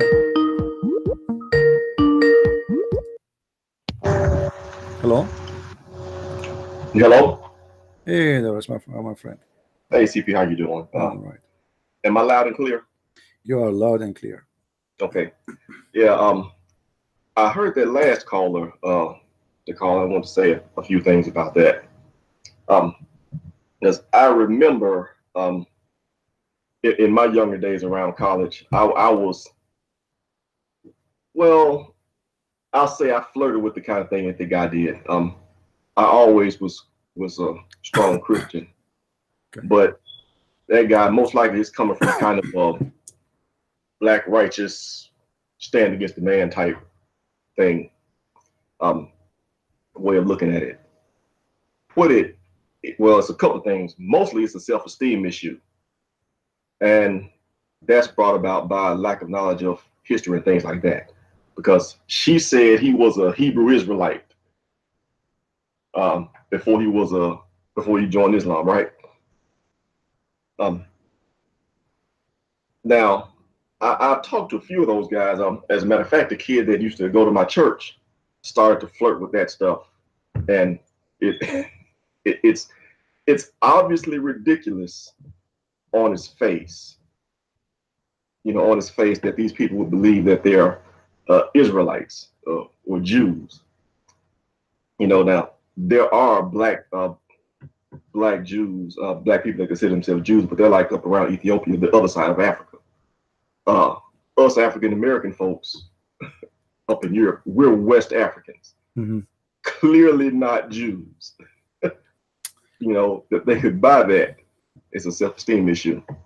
But when I started to see through it is when I started to, one, study Islam, Christianity apologetically here. And then I started to realize that God is bigger than this particular conflict. You know, what's happening with black folks, African American folks. He's just bigger than that. You know, black people, African Americans, are not the only people to have been enslaved. You Absolutely. know, we're not. You know, I know. Actually, black people themselves, they own slaves before too. I mean, yeah. See, you know, when you look at enough history, enough of different cultures, you realize that people are people, and it's the ideas that are good and evil that make people do good and bad. That's what it's about. And any tribe or ethnicity or any other grouping of people that you want to identify, they are capable of both doing good and evil according to what they believe. You know, I think Bill Warner says the doctrine drives the behavior. You know, you take like Islam, for instance, you got black people in Africa, sub-Saharan Africa, what are they doing? Kidnapping girls, raiding schools, stuff like that, Boko Haram. Yeah. You know, in the West, you know, India, around there, what are they doing? They're having wars, religious wars, trying to co-opt land, things like that. You have terrorist groups in Europe and that type of thing. It's the doctrine that determines the behavior. Sounds like her husband is on that same type of thing that I was on back 20 some years ago, trying to make God serve his, you know, our own individual needs as we define them, instead of us serving God. So to her, I would say I agree definitely with what you told me. Number one, if he's trying to insist that she convert to Islam, or if will not be married to her, then choose not to be married to him. Don't leave Jesus for anything at all. If I can only leave you one thing, they'll be to put all your trust in Jesus. The other thing is, this guy he just has to learn that, one, we're not the only people to go through struggles like this. You know, black people are not the only people to have been enslaved. And everybody has to deal with this. And that this is not something, well, like any other problem, this is something that people can get over and overcome. You know, God is just bigger than that. And I think it's pretty clear from what she told that his God, what he has in his mind, is not bigger than the people. You know, it's clearly not. So. Yeah, you know, those kind of people, they will leave Islam sooner or later, because this guy, he will go sooner or later through the process to know what Islam is about, and he will leave. It's just a process, you know. It's a process of in the beginning he is new. This is why I saw a video conference in Chicago where they said they were discussing why most of those who convert to Islam, maybe 97% of them, they leave Islam after 3 years maximum. You know, because simply they convert based on lies, and later they find out that it's a big fat lie and they leave. So I'm not really all those who convert, most of them they leave, and the same time when they leave they will become an enemy to Islam. Yeah, you know, you remember the story of this guy convert to Islam? Yeah, he was making videos since he was 16 years old. Yeah, I saw some of those. You know, his old videos. Yeah, he is a convert to Islam. He learned Arabic, etc. He tried to convert people to Islam. Muslim, they sponsor him, etc. And then look what happened. Now he is #1 enemy to Islam. So actually, those who convert to Islam, they can be very useful in the future to fight Islam. And I assure you that most of them, they will be the enemy of Islam, and they will be an extreme damage to Islam. You see, one of the reasons people, they listen to that video of that guy don't convert to Islam, what is the reason people listen to him? Was he used to be a Muslim? Because he's a Muslim. Like they ask me now, are you an ex-Muslim? Just because I say no, Muslim, they take a credit from me. You know what I mean? The second you say you're an ex-Muslim, it's like, okay, oh, he must be like a big deal now. You know, the same as for the Muslims. You say I am an ex-Christian and became a Muslim. The Muslim, they give you a higher rank, you know.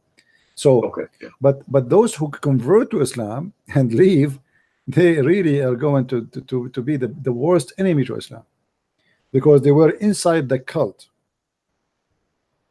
not outside, and then they knew more than what the normal person know. They cannot lie. They can, you know, like if you go to this guy convert to Islam, he have tons of videos. Go and watch his videos about how amazing the Prophet Muhammad, how beautiful Islam is, and look what happened. What happened? Suddenly he discovered that he was a fool. Everything they told him, it was a lie. It was a scam. Yeah. So for me, I find that those who convert to Islam are a great opportunity for future impact on the cult of Islam, not the opposite. They will leave. Yeah. Most of them, they will leave and they will do a very bad damage. So the Muslim, they might be happy for a few, you know, okay, this person convert to Islam, but wait until you see what will happen next. You know? Yeah. There's a woman. Let me tell you the story. There's a woman. She converted to Islam, and then she called me. She was, you know, she argued with me, etc. And then one day she called me. She said, "I am out of Islam." I said, "Why?" She said, "The sheikh, you know, I asked him a story about a woman. The woman, her name is Sauda." Mhm. So this, you know, the story is simply showing how Muhammad, he have no ethic. So she asked, and none of the Muslims want to talk about it, and none of the Muslims, they said to her, don't question. The Prophet is high ethic, and there's nobody can question his ethic. But the story says bad stuff about him written in more books. So what do you mean don't question? It says bad things. So what do you mean? So they forbid her from asking questions. And then the sheikh, he came to her. She said, I am young. She is a blonde. She is white. And the guy, he's an Arab, the sheikh in the mosque. So he came to her house and he knocked at the door, and she was surprised that he's in front of her door. She said, how can I help you? He said, I came to teach you how to pray. He said, but I cannot let you inside the house. I'm alone. He said, it's okay, because we are going to teach you how to pray. Nothing wrong with that, you know. And she said, okay, how you want to teach me how to pray? What I should do? I know how to pray already. I convert from a year ago, you know. Well, what do you mean you want to teach me how to pray? He said, I think you are not doing the ablution in the right way. Okay. The ablution, he want to teach her how to do ablution, which means he had to go with her in the bathroom. She have to lift up her skirt. Are you going to wash her feet and her hands and you know? So right away she said to me that everything he was telling me in the mosque, it was the opposite from what he want to do when he come to me. He's a sheikh. He's not like a normal Muslim. Okay. So and then she start you know, like questioning stories about Muhammad, and she noticed that Muslims are no better than their prophet. They don't allow the questions about Muhammad because they don't dare to face the reality of how filthy he was, and their reality is more ugly than his reality. They do everything not right, but yet they claim to be the best of mankind. Everything illegal. The one who break the credit card are Muslims. The one who, if you go in Europe now, you know, if you want to have a fake, you know, software, where do you buy it? Muslims. I went to the Philippines, you know, and my phone damaged. I want to fix it. So I went there. The whole place is run by Muslims. What they have? Windows for free. Any software you want for free. $1. $1. They are controlling the market of theft. If your wallet is gone, who is going to find it for you? As the Muslims. If you have a son is kidnapped, who is going to find your son? The Muslims. If you have a person who want to buy drugs, you buy it from whom? From the Muslims.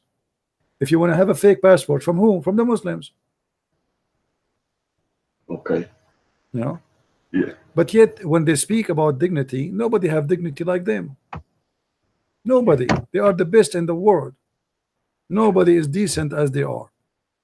Yeah. They use the example of Muhammad to basically give them permission. The same when you speak about Really Muhammad, the second you start talking about Muhammad, they give you that he is the best. Like this guy here that he just called me. I'm showing him that the Prophet, he look at the woman, she is married and he is flirting with her, and Allah made the man penis swell, and still he's saying the Prophet is the best of mankind. Imagine your father come to your house and then he flirt with your wife and he is the best of mankind. Yeah, your own father. You see, Yeah. I mean, the madness is it's kind of a stupidity versus madness. You know, they are in competition with stupidity. Madness in competition with stupidity. Yeah, I mean, Yeah. because think about it. I mean, you are just reading for me yourself. You are reading that he was flirting with the wife, which is married to his son. It's not even a stranger. To his son, yeah. Of all people. I mean, what a shameful person. If a friend do that to you, you know, he is a scumbag. He's just a friend because he betray you. Yeah. So what about, you know, like you see, we have a similar story in the Bible about David, right? Right. David, he did commit sin, and he wanted a woman, she is not his. But you will see David, he cried for God, asking for forgiveness. He don't make himself a hero. Hold on, we have Abdul. He's calling. Hold on. Punishment. Yeah. Hey Abdul, why you are calling?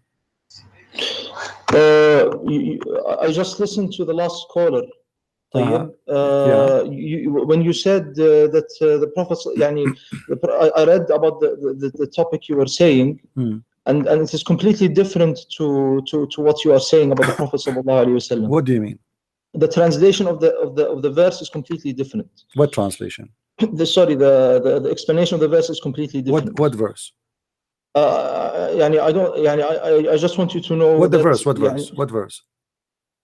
The verse وتخفي في نفسك ما الله مبديه وتخشى الناس والله أحق Okay, أن what تخشاه. about it? Go ahead. Yeah, what is the exegesis of this verse as I'm reading now? It doesn't say that the Prophet ﷺ was flirting with the wife of Really? with his son. It doesn't, of course, and it doesn't say that at all. What happened is Do you want that do you want to challenge? I'm not really read on this issue, but I am reading. No, you call me. No, my friend, you call me, so you don't tell me I'm not read about this issue. Do you want to challenge me that he flirted with her? The Prophet ﷺ did not flirt. My friend, do you want to challenge me? Yes or no? Either you say I will challenge you, or you say I will not challenge you. So what do you want to do? Choose one. I can go into it and read it with you. My friend, don't tell me I go challenge me. I want you to get me busted because one of us is a liar. So what about you get me busted? Can we go? I'm not a liar. I'm not a liar. I'm not saying. No. No. One of us is a liar. If it's not you, it must be me then. So are you willing to challenge me? No, it doesn't. Not necessarily. No, it's necessarily because it is necessarily because one of us is telling the truth and one of us is lying. It cannot be both of us not telling the truth. So I'm asking you, did your prophet flirt with the wife? Yes or no? He did not flirt. Okay. He was giving. Are you willing to challenge me? I want to say. Are you willing to challenge me? Why you don't want to challenge me? What's wrong with the challenging me and get me busted in the front of all those Christians? So long as you are fair. I'm asking you. I'm being fair. I'm asking you why you don't want to challenge me.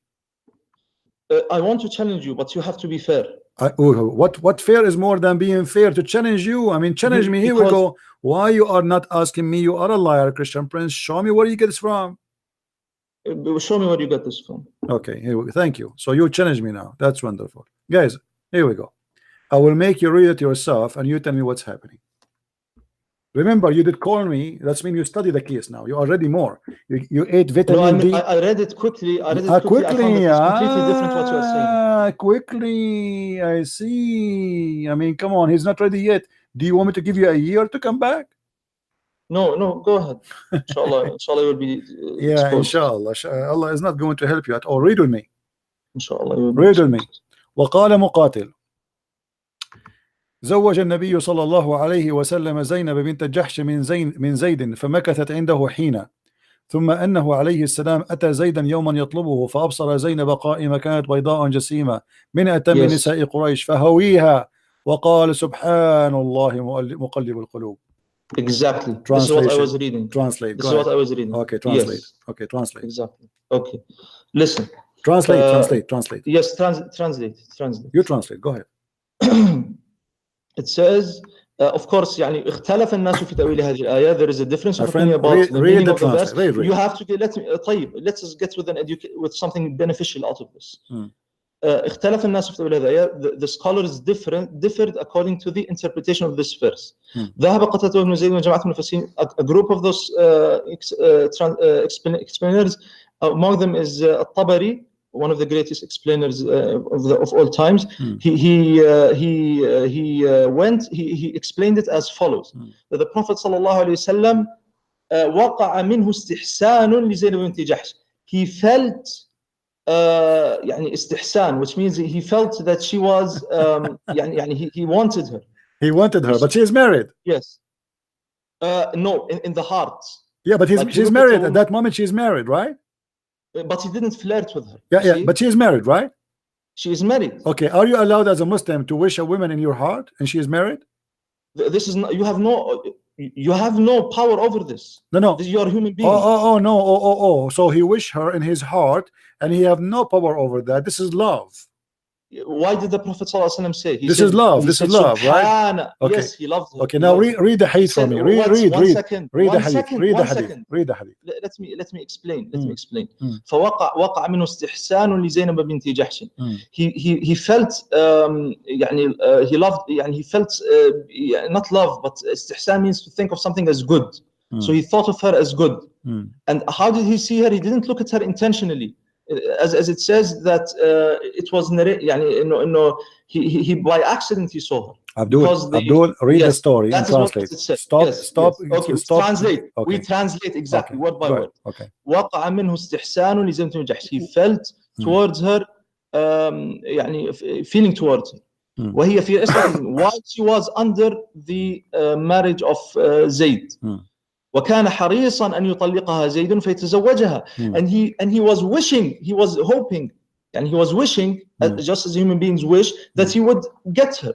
You see, if Zayd divorces her.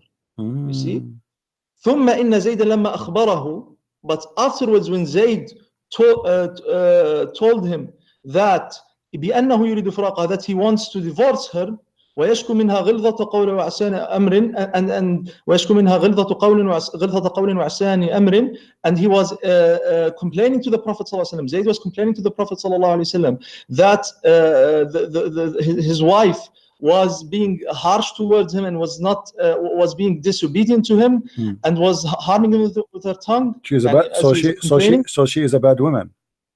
No, he was complaining about that. Okay, but obviously, if a woman she have a bad tongue with her husband, according to Muhammad, she is a bad woman, right? If she is having bad tongue, yeah, she would, but it doesn't say that. Yeah, it says that. It says that. It says. Hold on. Let's go. It says وأذى باللسان وتعظما بالشرف. Read it. وأذى باللسان. So she have a bad tongue, and she disgraced his honor. Correct? What? No, he was complaining that she has a bad tongue. Yes, she's a bad woman. So why Muhammad he want this bad woman? No, he was complaining that she has a bad tongue. Yes, he's lying or he's saying the truth.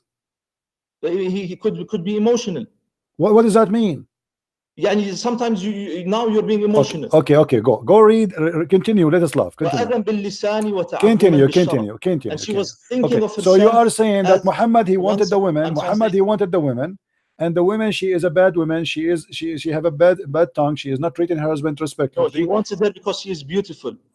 So he don't care even if she is a whore, just because she is beautiful. So how Muhammad noticed that this woman? Let us translate. How Muhammad noticed? How Muhammad? Hold on. How Muhammad knew that this woman is a beautiful if she is a Muslim woman and she is wearing a burqa? Because this, as it says, the curtain was, the wind blew the curtain and he took a glimpse. The curtain blew the wind. The wind blew the curtain. Explain to us. Go ahead. Yes, it's not. The curtain, guys. The curtain blew. The wind blew the curtain. I mean, Muhammad he did not look. Okay, read with me. Read. Okay. He took he by accident. Read. So okay, read. He say? We read the translation. قال له اتق الله. So he said upon after he came to complain to him, and the Prophet had seen his wife, يعني he took a glimpse at her, and he even in another narration he says, guys, he take a glimpse. glimpse. Okay. Glorified is Allah, the turner of hearts. What does this mean? It means that his heart is in the hands of Allah. He's the one who are you translating everything we see in the screen? Why you are not translating? No, it comes later, but because no, I want you to read. I want you to read. I highlighted for you. I want you to read and translate, please. No, I'm not reading on the screen. I'm reading. Okay, read what it says. وقال مقاتل. قال It مقاتل. says then. But I'm translating the same. No, you are not translating. You are not. You are passing. You're jumping. I'm not on YouTube. I am not. It doesn't matter. Read and what you have in your hand. وقال مقاتل. زوج النبي صلى الله عليه وسلم زينب بنت جحش من زيد فمكثت عنده حينا ثم إنه عليه السلام أتى زيدا يوما يطلبه فأبصر زينب قائمة كانت بيضاء جميلة جسيمة من أتم نساء قريش فهويها وقال سبحان الله مقلب القلوب. What did he do? Translate. He said, yes. So when he took a glimpse, فأبصر زينب قائمة, when he looked at Zainab, he took a glimpse at Zainab. It doesn't say intentionally. The Prophet ﷺ, he taught us. What do you mean he did not say? What do you mean intentionally? He came to the house of Zayd, correct? No, it doesn't say that. It says that. ثم أتى عليه السلام زيدا يوما يطلبه. Stop lying. Probably. Yes. Yeah, properly. Okay. So فأبصر زينب قائمة. Okay. I concede to this point. فأبصر زينب قائمة. So he saw Zainab standing. Okay. Continue. Explain. Yes, he saw Zainab standing. And she was? Okay. She was beautiful and white. And of the most beautiful women of Quraysh. And big and fat, and she is from the most beautiful women of Quraysh, correct? That is correct. Okay. So hawiyaha, something in his heart came into his heart. Okay, so now he is in love with women she is married. He is a human being. He said, Subhanallah muqallib al-qulub. Okay. Let us say you are a human being. Can't you hold your tongue from speaking to a married woman, saying to her, my heart is beating for you? Is that normal? He didn't say to her. He didn't say that. No, he said that to her. He said that to her. Read with me carefully. It says, فَسَمِعَتْ زَيْنَبْ. He did not say that in his heart. He speak that. No, he spoke it, but to himself. He said, Subhanallah. If he spoke that to himself, how she heard it? She heard it. So it's not for himself, obviously, because you know that when you speak a voice which people they can hear or they cannot. So he spoke the word. So Zainab, she heard him praising her, right? Does it say that? She didn't praise it. Let us read the translation and people will understand. فسمعت زينب بالتسبيحة. What تسبيحة mean? وقال سبحان الله مقلب القلوب. Something came into his heart about her. So he said, Subhanallah, glorified is Allah, the turner of hearts. So his heart turned for her. 1 second. فسمعت زينب بالتسبيحة. Zainab understood what was going on. She heard she understood now. What she understood? She understood that she understood that the Prophet saw her. No, not saw her. That he want her. He want her. Yes. Okay, thank you. So now what she did next? She told her husband, correct? She told her husband. فذكرتها لزيد ففطن زيد لذلك. Zayd understood this. Understood what? The Prophet understood that the Prophet sallallahu alaihi wasallam he loves his wife. Wow, amazing, guys, amazing. Hold on a moment, guys. So now Zayd he come to the conclusion that the Prophet he have a relationship with his wife. You just said that the Prophet he loved his wife, and he said that to his wife. Not loves her in the he thinks of her well. What do you mean he think of her well? What well? He said my heart is flipping for you. So he didn't say that to her. And you are the one who said you are the one who just said everybody heard you. You are the one who just said that now he noticed that the Prophet he want her. Christian Prince, let us translate. He want her to do what with her? You are the one who said he want her to do what with her? Zayd understood that the Prophet has feelings for his wife. فقال يا رسول الله. He said, O Prophet of Allah. 1 second. He said, Ya Rasulullah, O Prophet of Allah, إذن لي في طلاقها. Allow me to divorce her. فإن فيها كبرا تعظم علي وتؤذيني بلسانها. She has arrogance. تعظم علي وتؤذيني بلساني. My friend, your Arabic is horrible. Okay. Yes. تعظم علي وتؤذني بلسانها فقال عليه السلام أمسك عليك زوجك. So now let's translate. What does this mean? So look, guys, look what happened. Hold on. I want you to confirm this. So now Zayd, after he heard that Muhammad he flirted with his wife, he went to Muhammad, he told him, and he want her, and you are the one who said that he want her. So he went to Muhammad, he said to him, you know what, let me divorce my wife, she is not really good, she is like hurting me with her tongue, she is so proud. No. The Prophet went to the Zayd went to the Prophet and he told him, oh Prophet of Allah, allow me to divorce her, because he wants him to marry her. He said, allow me to divorce her. She harmed me with her tongue. He want his father to marry his wife? He's not his father. He's his father. كان محمد أبا أحد من رجالكم. Doesn't matter. He is his father by adoption. He adopted him. He adopted him. Adoption. Yes, that's it. You are a father. You are a father. The second you adopt, your word is more than the blood as an honor. The second you say, because you Muslim have no dignity no more. You have no dignity. So the second, it's not up to you. Did he adopt him? Yes or no? The adopted son is not the biological son. Did Muhammad says أنا أبو زيد وزيد مني? Before that verse that's came, it. So Zayd, guys, Muhammad he said many times that I am the father of Zayd and Zayd is of me. That's it. Yes, but then look what happened. Then what happened? Muhammad he got horny. He want the women. Suddenly he don't want adoption anymore. So now he fabricated a verse from Allah saying that adoption is haram. Is that correct? He didn't fabricate it. Okay, but why the verse of adoption, forbidden adoption, did not happen until Muhammad he go and see the naked women? He didn't. Let me translate and you will understand. Let us translate. فسمعت زينب بالتسبيحة فذكرتها لزيد. Zainab heard the glorification of the Prophet ﷺ, and she mentioned it to Zayd. ففطن زيد فقال, Zayd was intelligent, he understood what happened. فقال يا رسول الله إذن لي في طلاقها. O Prophet of Allah, allow me to divorce her. فإن فيها كبرا تعظم عليه وتؤذيني بلسانها.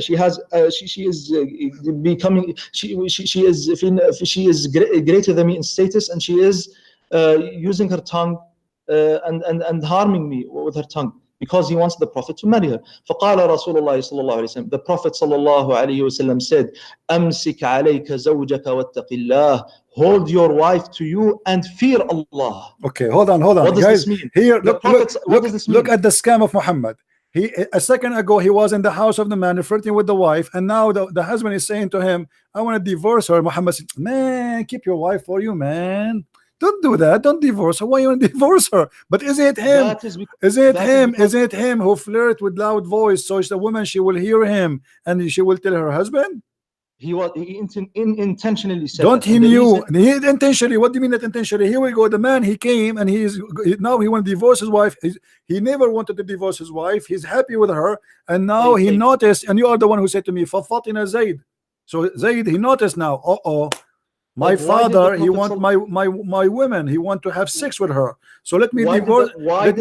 One second. Why did the Prophet sallallahu alaihi wasallam advise Zayd with that? Because he's trying to say that I am not the one who won it, but he want him to divorce it. You are the one who said that, right? So that's mean he's hypocrite. In his heart, because he was honest. No, he's not honest. He's not honest. You are the one who said to me, in his heart, he want her, right? Sahih. Okay, so in his heart he want her, in his tongue he don't want her. That is hypocrisy. That's a lie. No, that is the truth. That's the truth. What the truth? If I say to you, I don't want your wife, don't divorce her, but in my heart I want you to divorce her, where's the truth?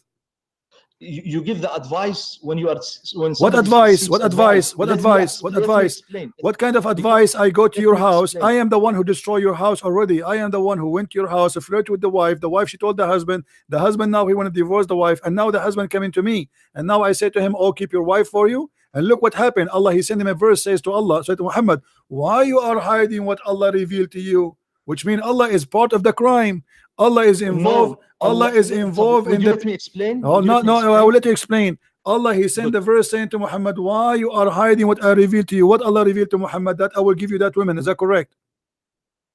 Allah subhanahu wa ta'ala, he says, وَتُخْفِي فِي نَفْسِكَ مَا اللَّهُ مُبْدِيهِ. You hide from the people what Allah will make so clear. Muhammad is a liar again. Why Muhammad? No. Why Muhammad is hiding what Allah revealed to him? There are many things here. The first is that the Prophet sallallahu alaihi wasallam, he gave advice to Zayd that he hold his wife, because he did not although he loves her, but he has an obligation to give an advice. He said, "أمسك عليك زوجة." And then Allah subhanahu wa ta'ala tells him, وَتُخْفِي فِي نَفْسِكَ مَا اللَّهُ مُبْدِيهِ. You hide in yourself that you love her. You see, that you want her. But Allah subhanahu wa ta'ala will make it clear. You see, وَتَخْشَى النَّاسَ. And you fear the people that they will say you married the wife of your adopted son, because that used to be something which Arabs didn't accept. Thank you very much, guy. Did he say the Arab don't accept? Yes. That was a shame.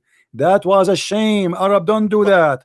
Arab don't marry their own. They don't do and flirt. You see, the Arab, they have more dignity than you Muslims. The Arab before Islam, they are a lot better than you. You just admitted that the Arab before that. The Prophet sallallahu alaihi wasallam. Hold on, don't tell me the Prophet sallallahu alaihi wasallam. Just go. I'm done with you. Go. We are done. What is more than this garbage? No, I lost my voice. I don't want to talk no more. Go. Skip it. Everybody's laughing. We got what we want. A prophet of God, he go to the house of the man, he flirt with the wife, he speak loudly so she would hear him. And actually I believe already this woman, she is sleeping with Muhammad. Muhammad, he did marry her to his son so he can go there. It's an excuse. Obviously they have a relationship together. This person was a slave. Muhammad, he married this woman to the slave so he can go to the house of the slave, and he adopted him as an excuse to go to his house. And then when Muhammad became so powerful, he do not need, guys, don't call me now, just hold on, don't call me please. Muhammad now do not need any excuse no more. That's it. He became powerful. Anytime he need anything, he say, Allah told me. So here we go. Muhammad, he forbid adoption. Don't call me, man. What's wrong with you? The person, this is not the Muslim, is calling me a mother, no Christian. Don't call me, just wait. So Muhammad now, he brought Allah to this madness. What kind of God he need to make a chapter about this? Let me block you. What's wrong with you? Where is this guy? I have to block you now. I mean, you have a madness. Go.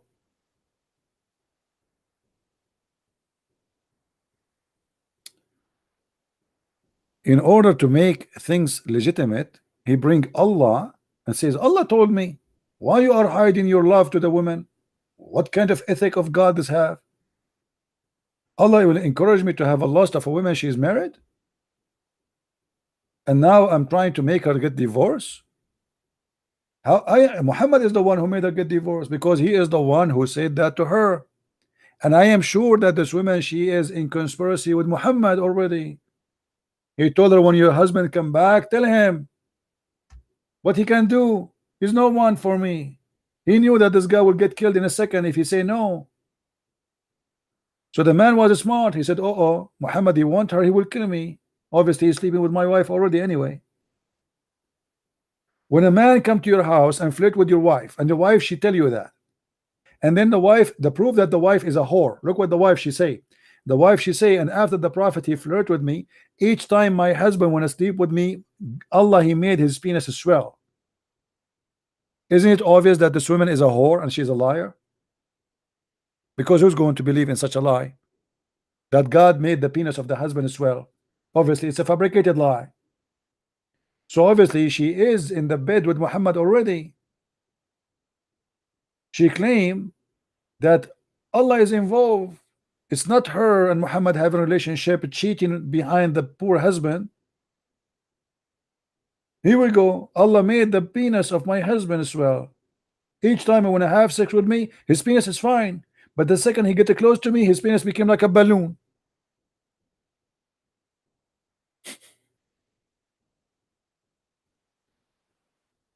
What do you want more to prove that Muhammad is a false man?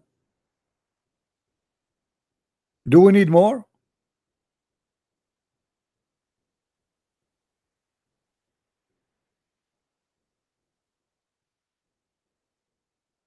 This is God. If this is God, what is Satan? If this is God, what is Satan? Look what is involved in this conspiracy about the penis of Muhammad. Everybody tried to make the penis of Muhammad. Why Muhammad need this woman anyway? Muhammad have many wives already. Why he need more? And look, if we go in the Quran, you will see the verses before it. How Muhammad he got this woman to be the married to that man and later to be married to him? Let us see.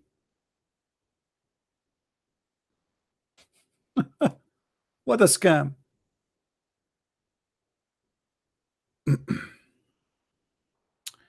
You will see here,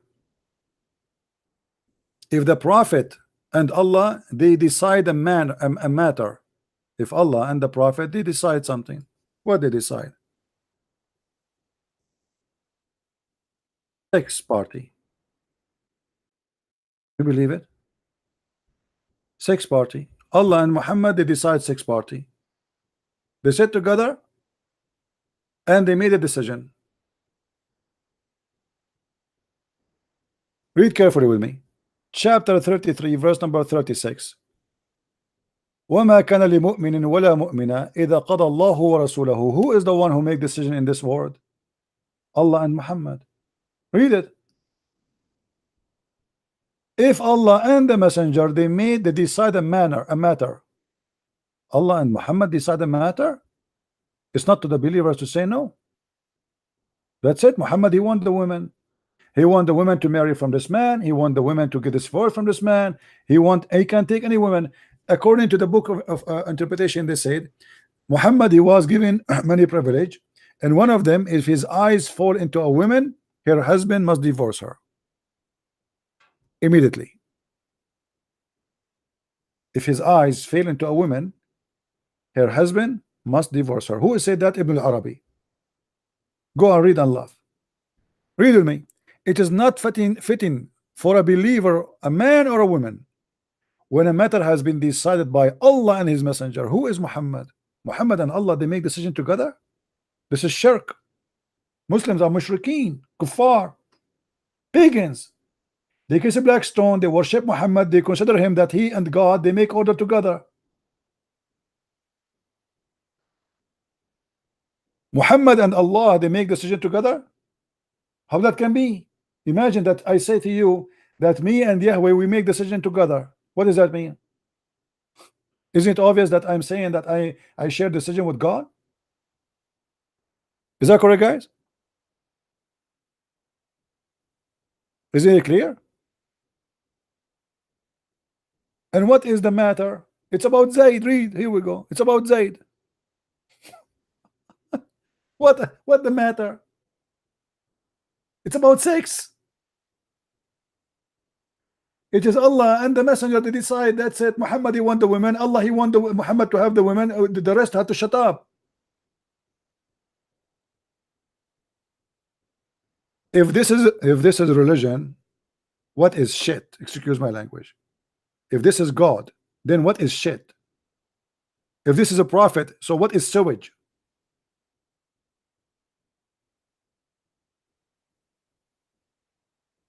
This is God.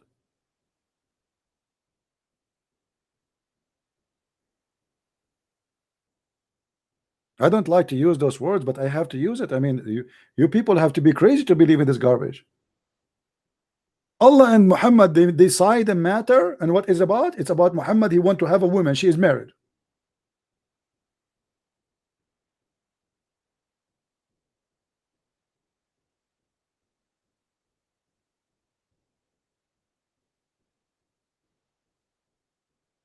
What a sick cult. Again, guys, I advise you, all of you, to download the video after we finish, especially this one and the ones before it, because I'm going to do cleaning to my channel. I might wait for 24 hours, and then you will see many videos are disappearing. The reason we do that, because we want people to download and share around. And I encourage Muslims, like this guy who called me, to download the video and post it in his YouTube. Obviously, you made a victory, my brother. Obviously, many Muslims they will love what you did. You are the same as Muhammad Hijab. Allah he pray for, but not to.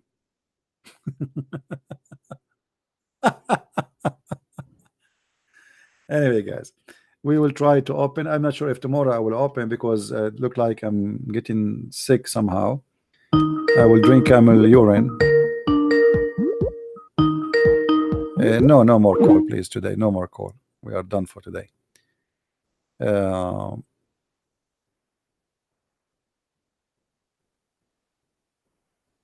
we you know, I will try tomorrow to open if I can, if I feel better, but look like I have a headache and I'm losing my voice. Anyway,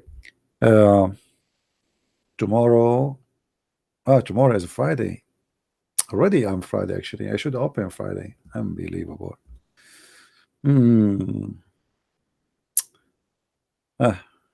Okay, I will try to open tomorrow, but we will see. If not, then Saturday we will be here. All right, guys. I want to say thank you for being here. Please don't forget to download the video, share it around. As I said, many of them, they will disappear. And I advise everybody to download, including the Muslims. Download all my videos and let the whole world see what kind of a scam you believe in. If this is your God, then who is Satan? That is a good question to ask. A God who have nothing to do except satisfying the sexual desire of Muhammad. God who created the heaven and the earth is worried about Zainab and Zayd and Muhammad. God, hey Muhammad, you want the women? Tony, go and get the women. Pray, buy her some pizza. I mean, what kind of God this God is? God who created the galaxies. Do you know how small we are, how tiny we are? And he is busy about Zainab and about Muhammad and about a woman. She is big, fat, and tall. And by the way, it says in Arabic she is fat. And the reason they say that because the Arab, they like fat women at that time. Jasima, you know, she's big, fat. The Arab, you see, they have songs like if a woman she is skinny, that means she is sick. Yuck, no way, you know. So in the old days, if a woman she is really fat, that means she is so sexy. All right. So Muhammad, he could not resist. I mean, she's so fat and she's so white, like wow, yummy, which is so beautiful. I'm not making fun of anyone. Look, by the way, I'm just saying, trying to explain to you why it says there that she is big and fat, and the Prophet, he loved her. You know, she's fat and big and white. Oh boy. Anyway, guys, I hope you have a good time together. Don't forget to download especially this part where this Muslim Abdul, he called us and he said the great stuff exposing his Prophet. It was a good time to have with you.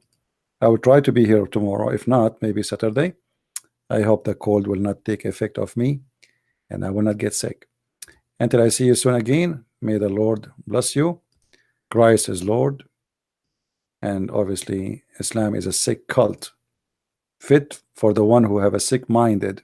We have a mental issue, not for me. I don't belong to this cult, and I will never believe in such a garbage. Thank you very much, and may the Lord bless you all. Take care.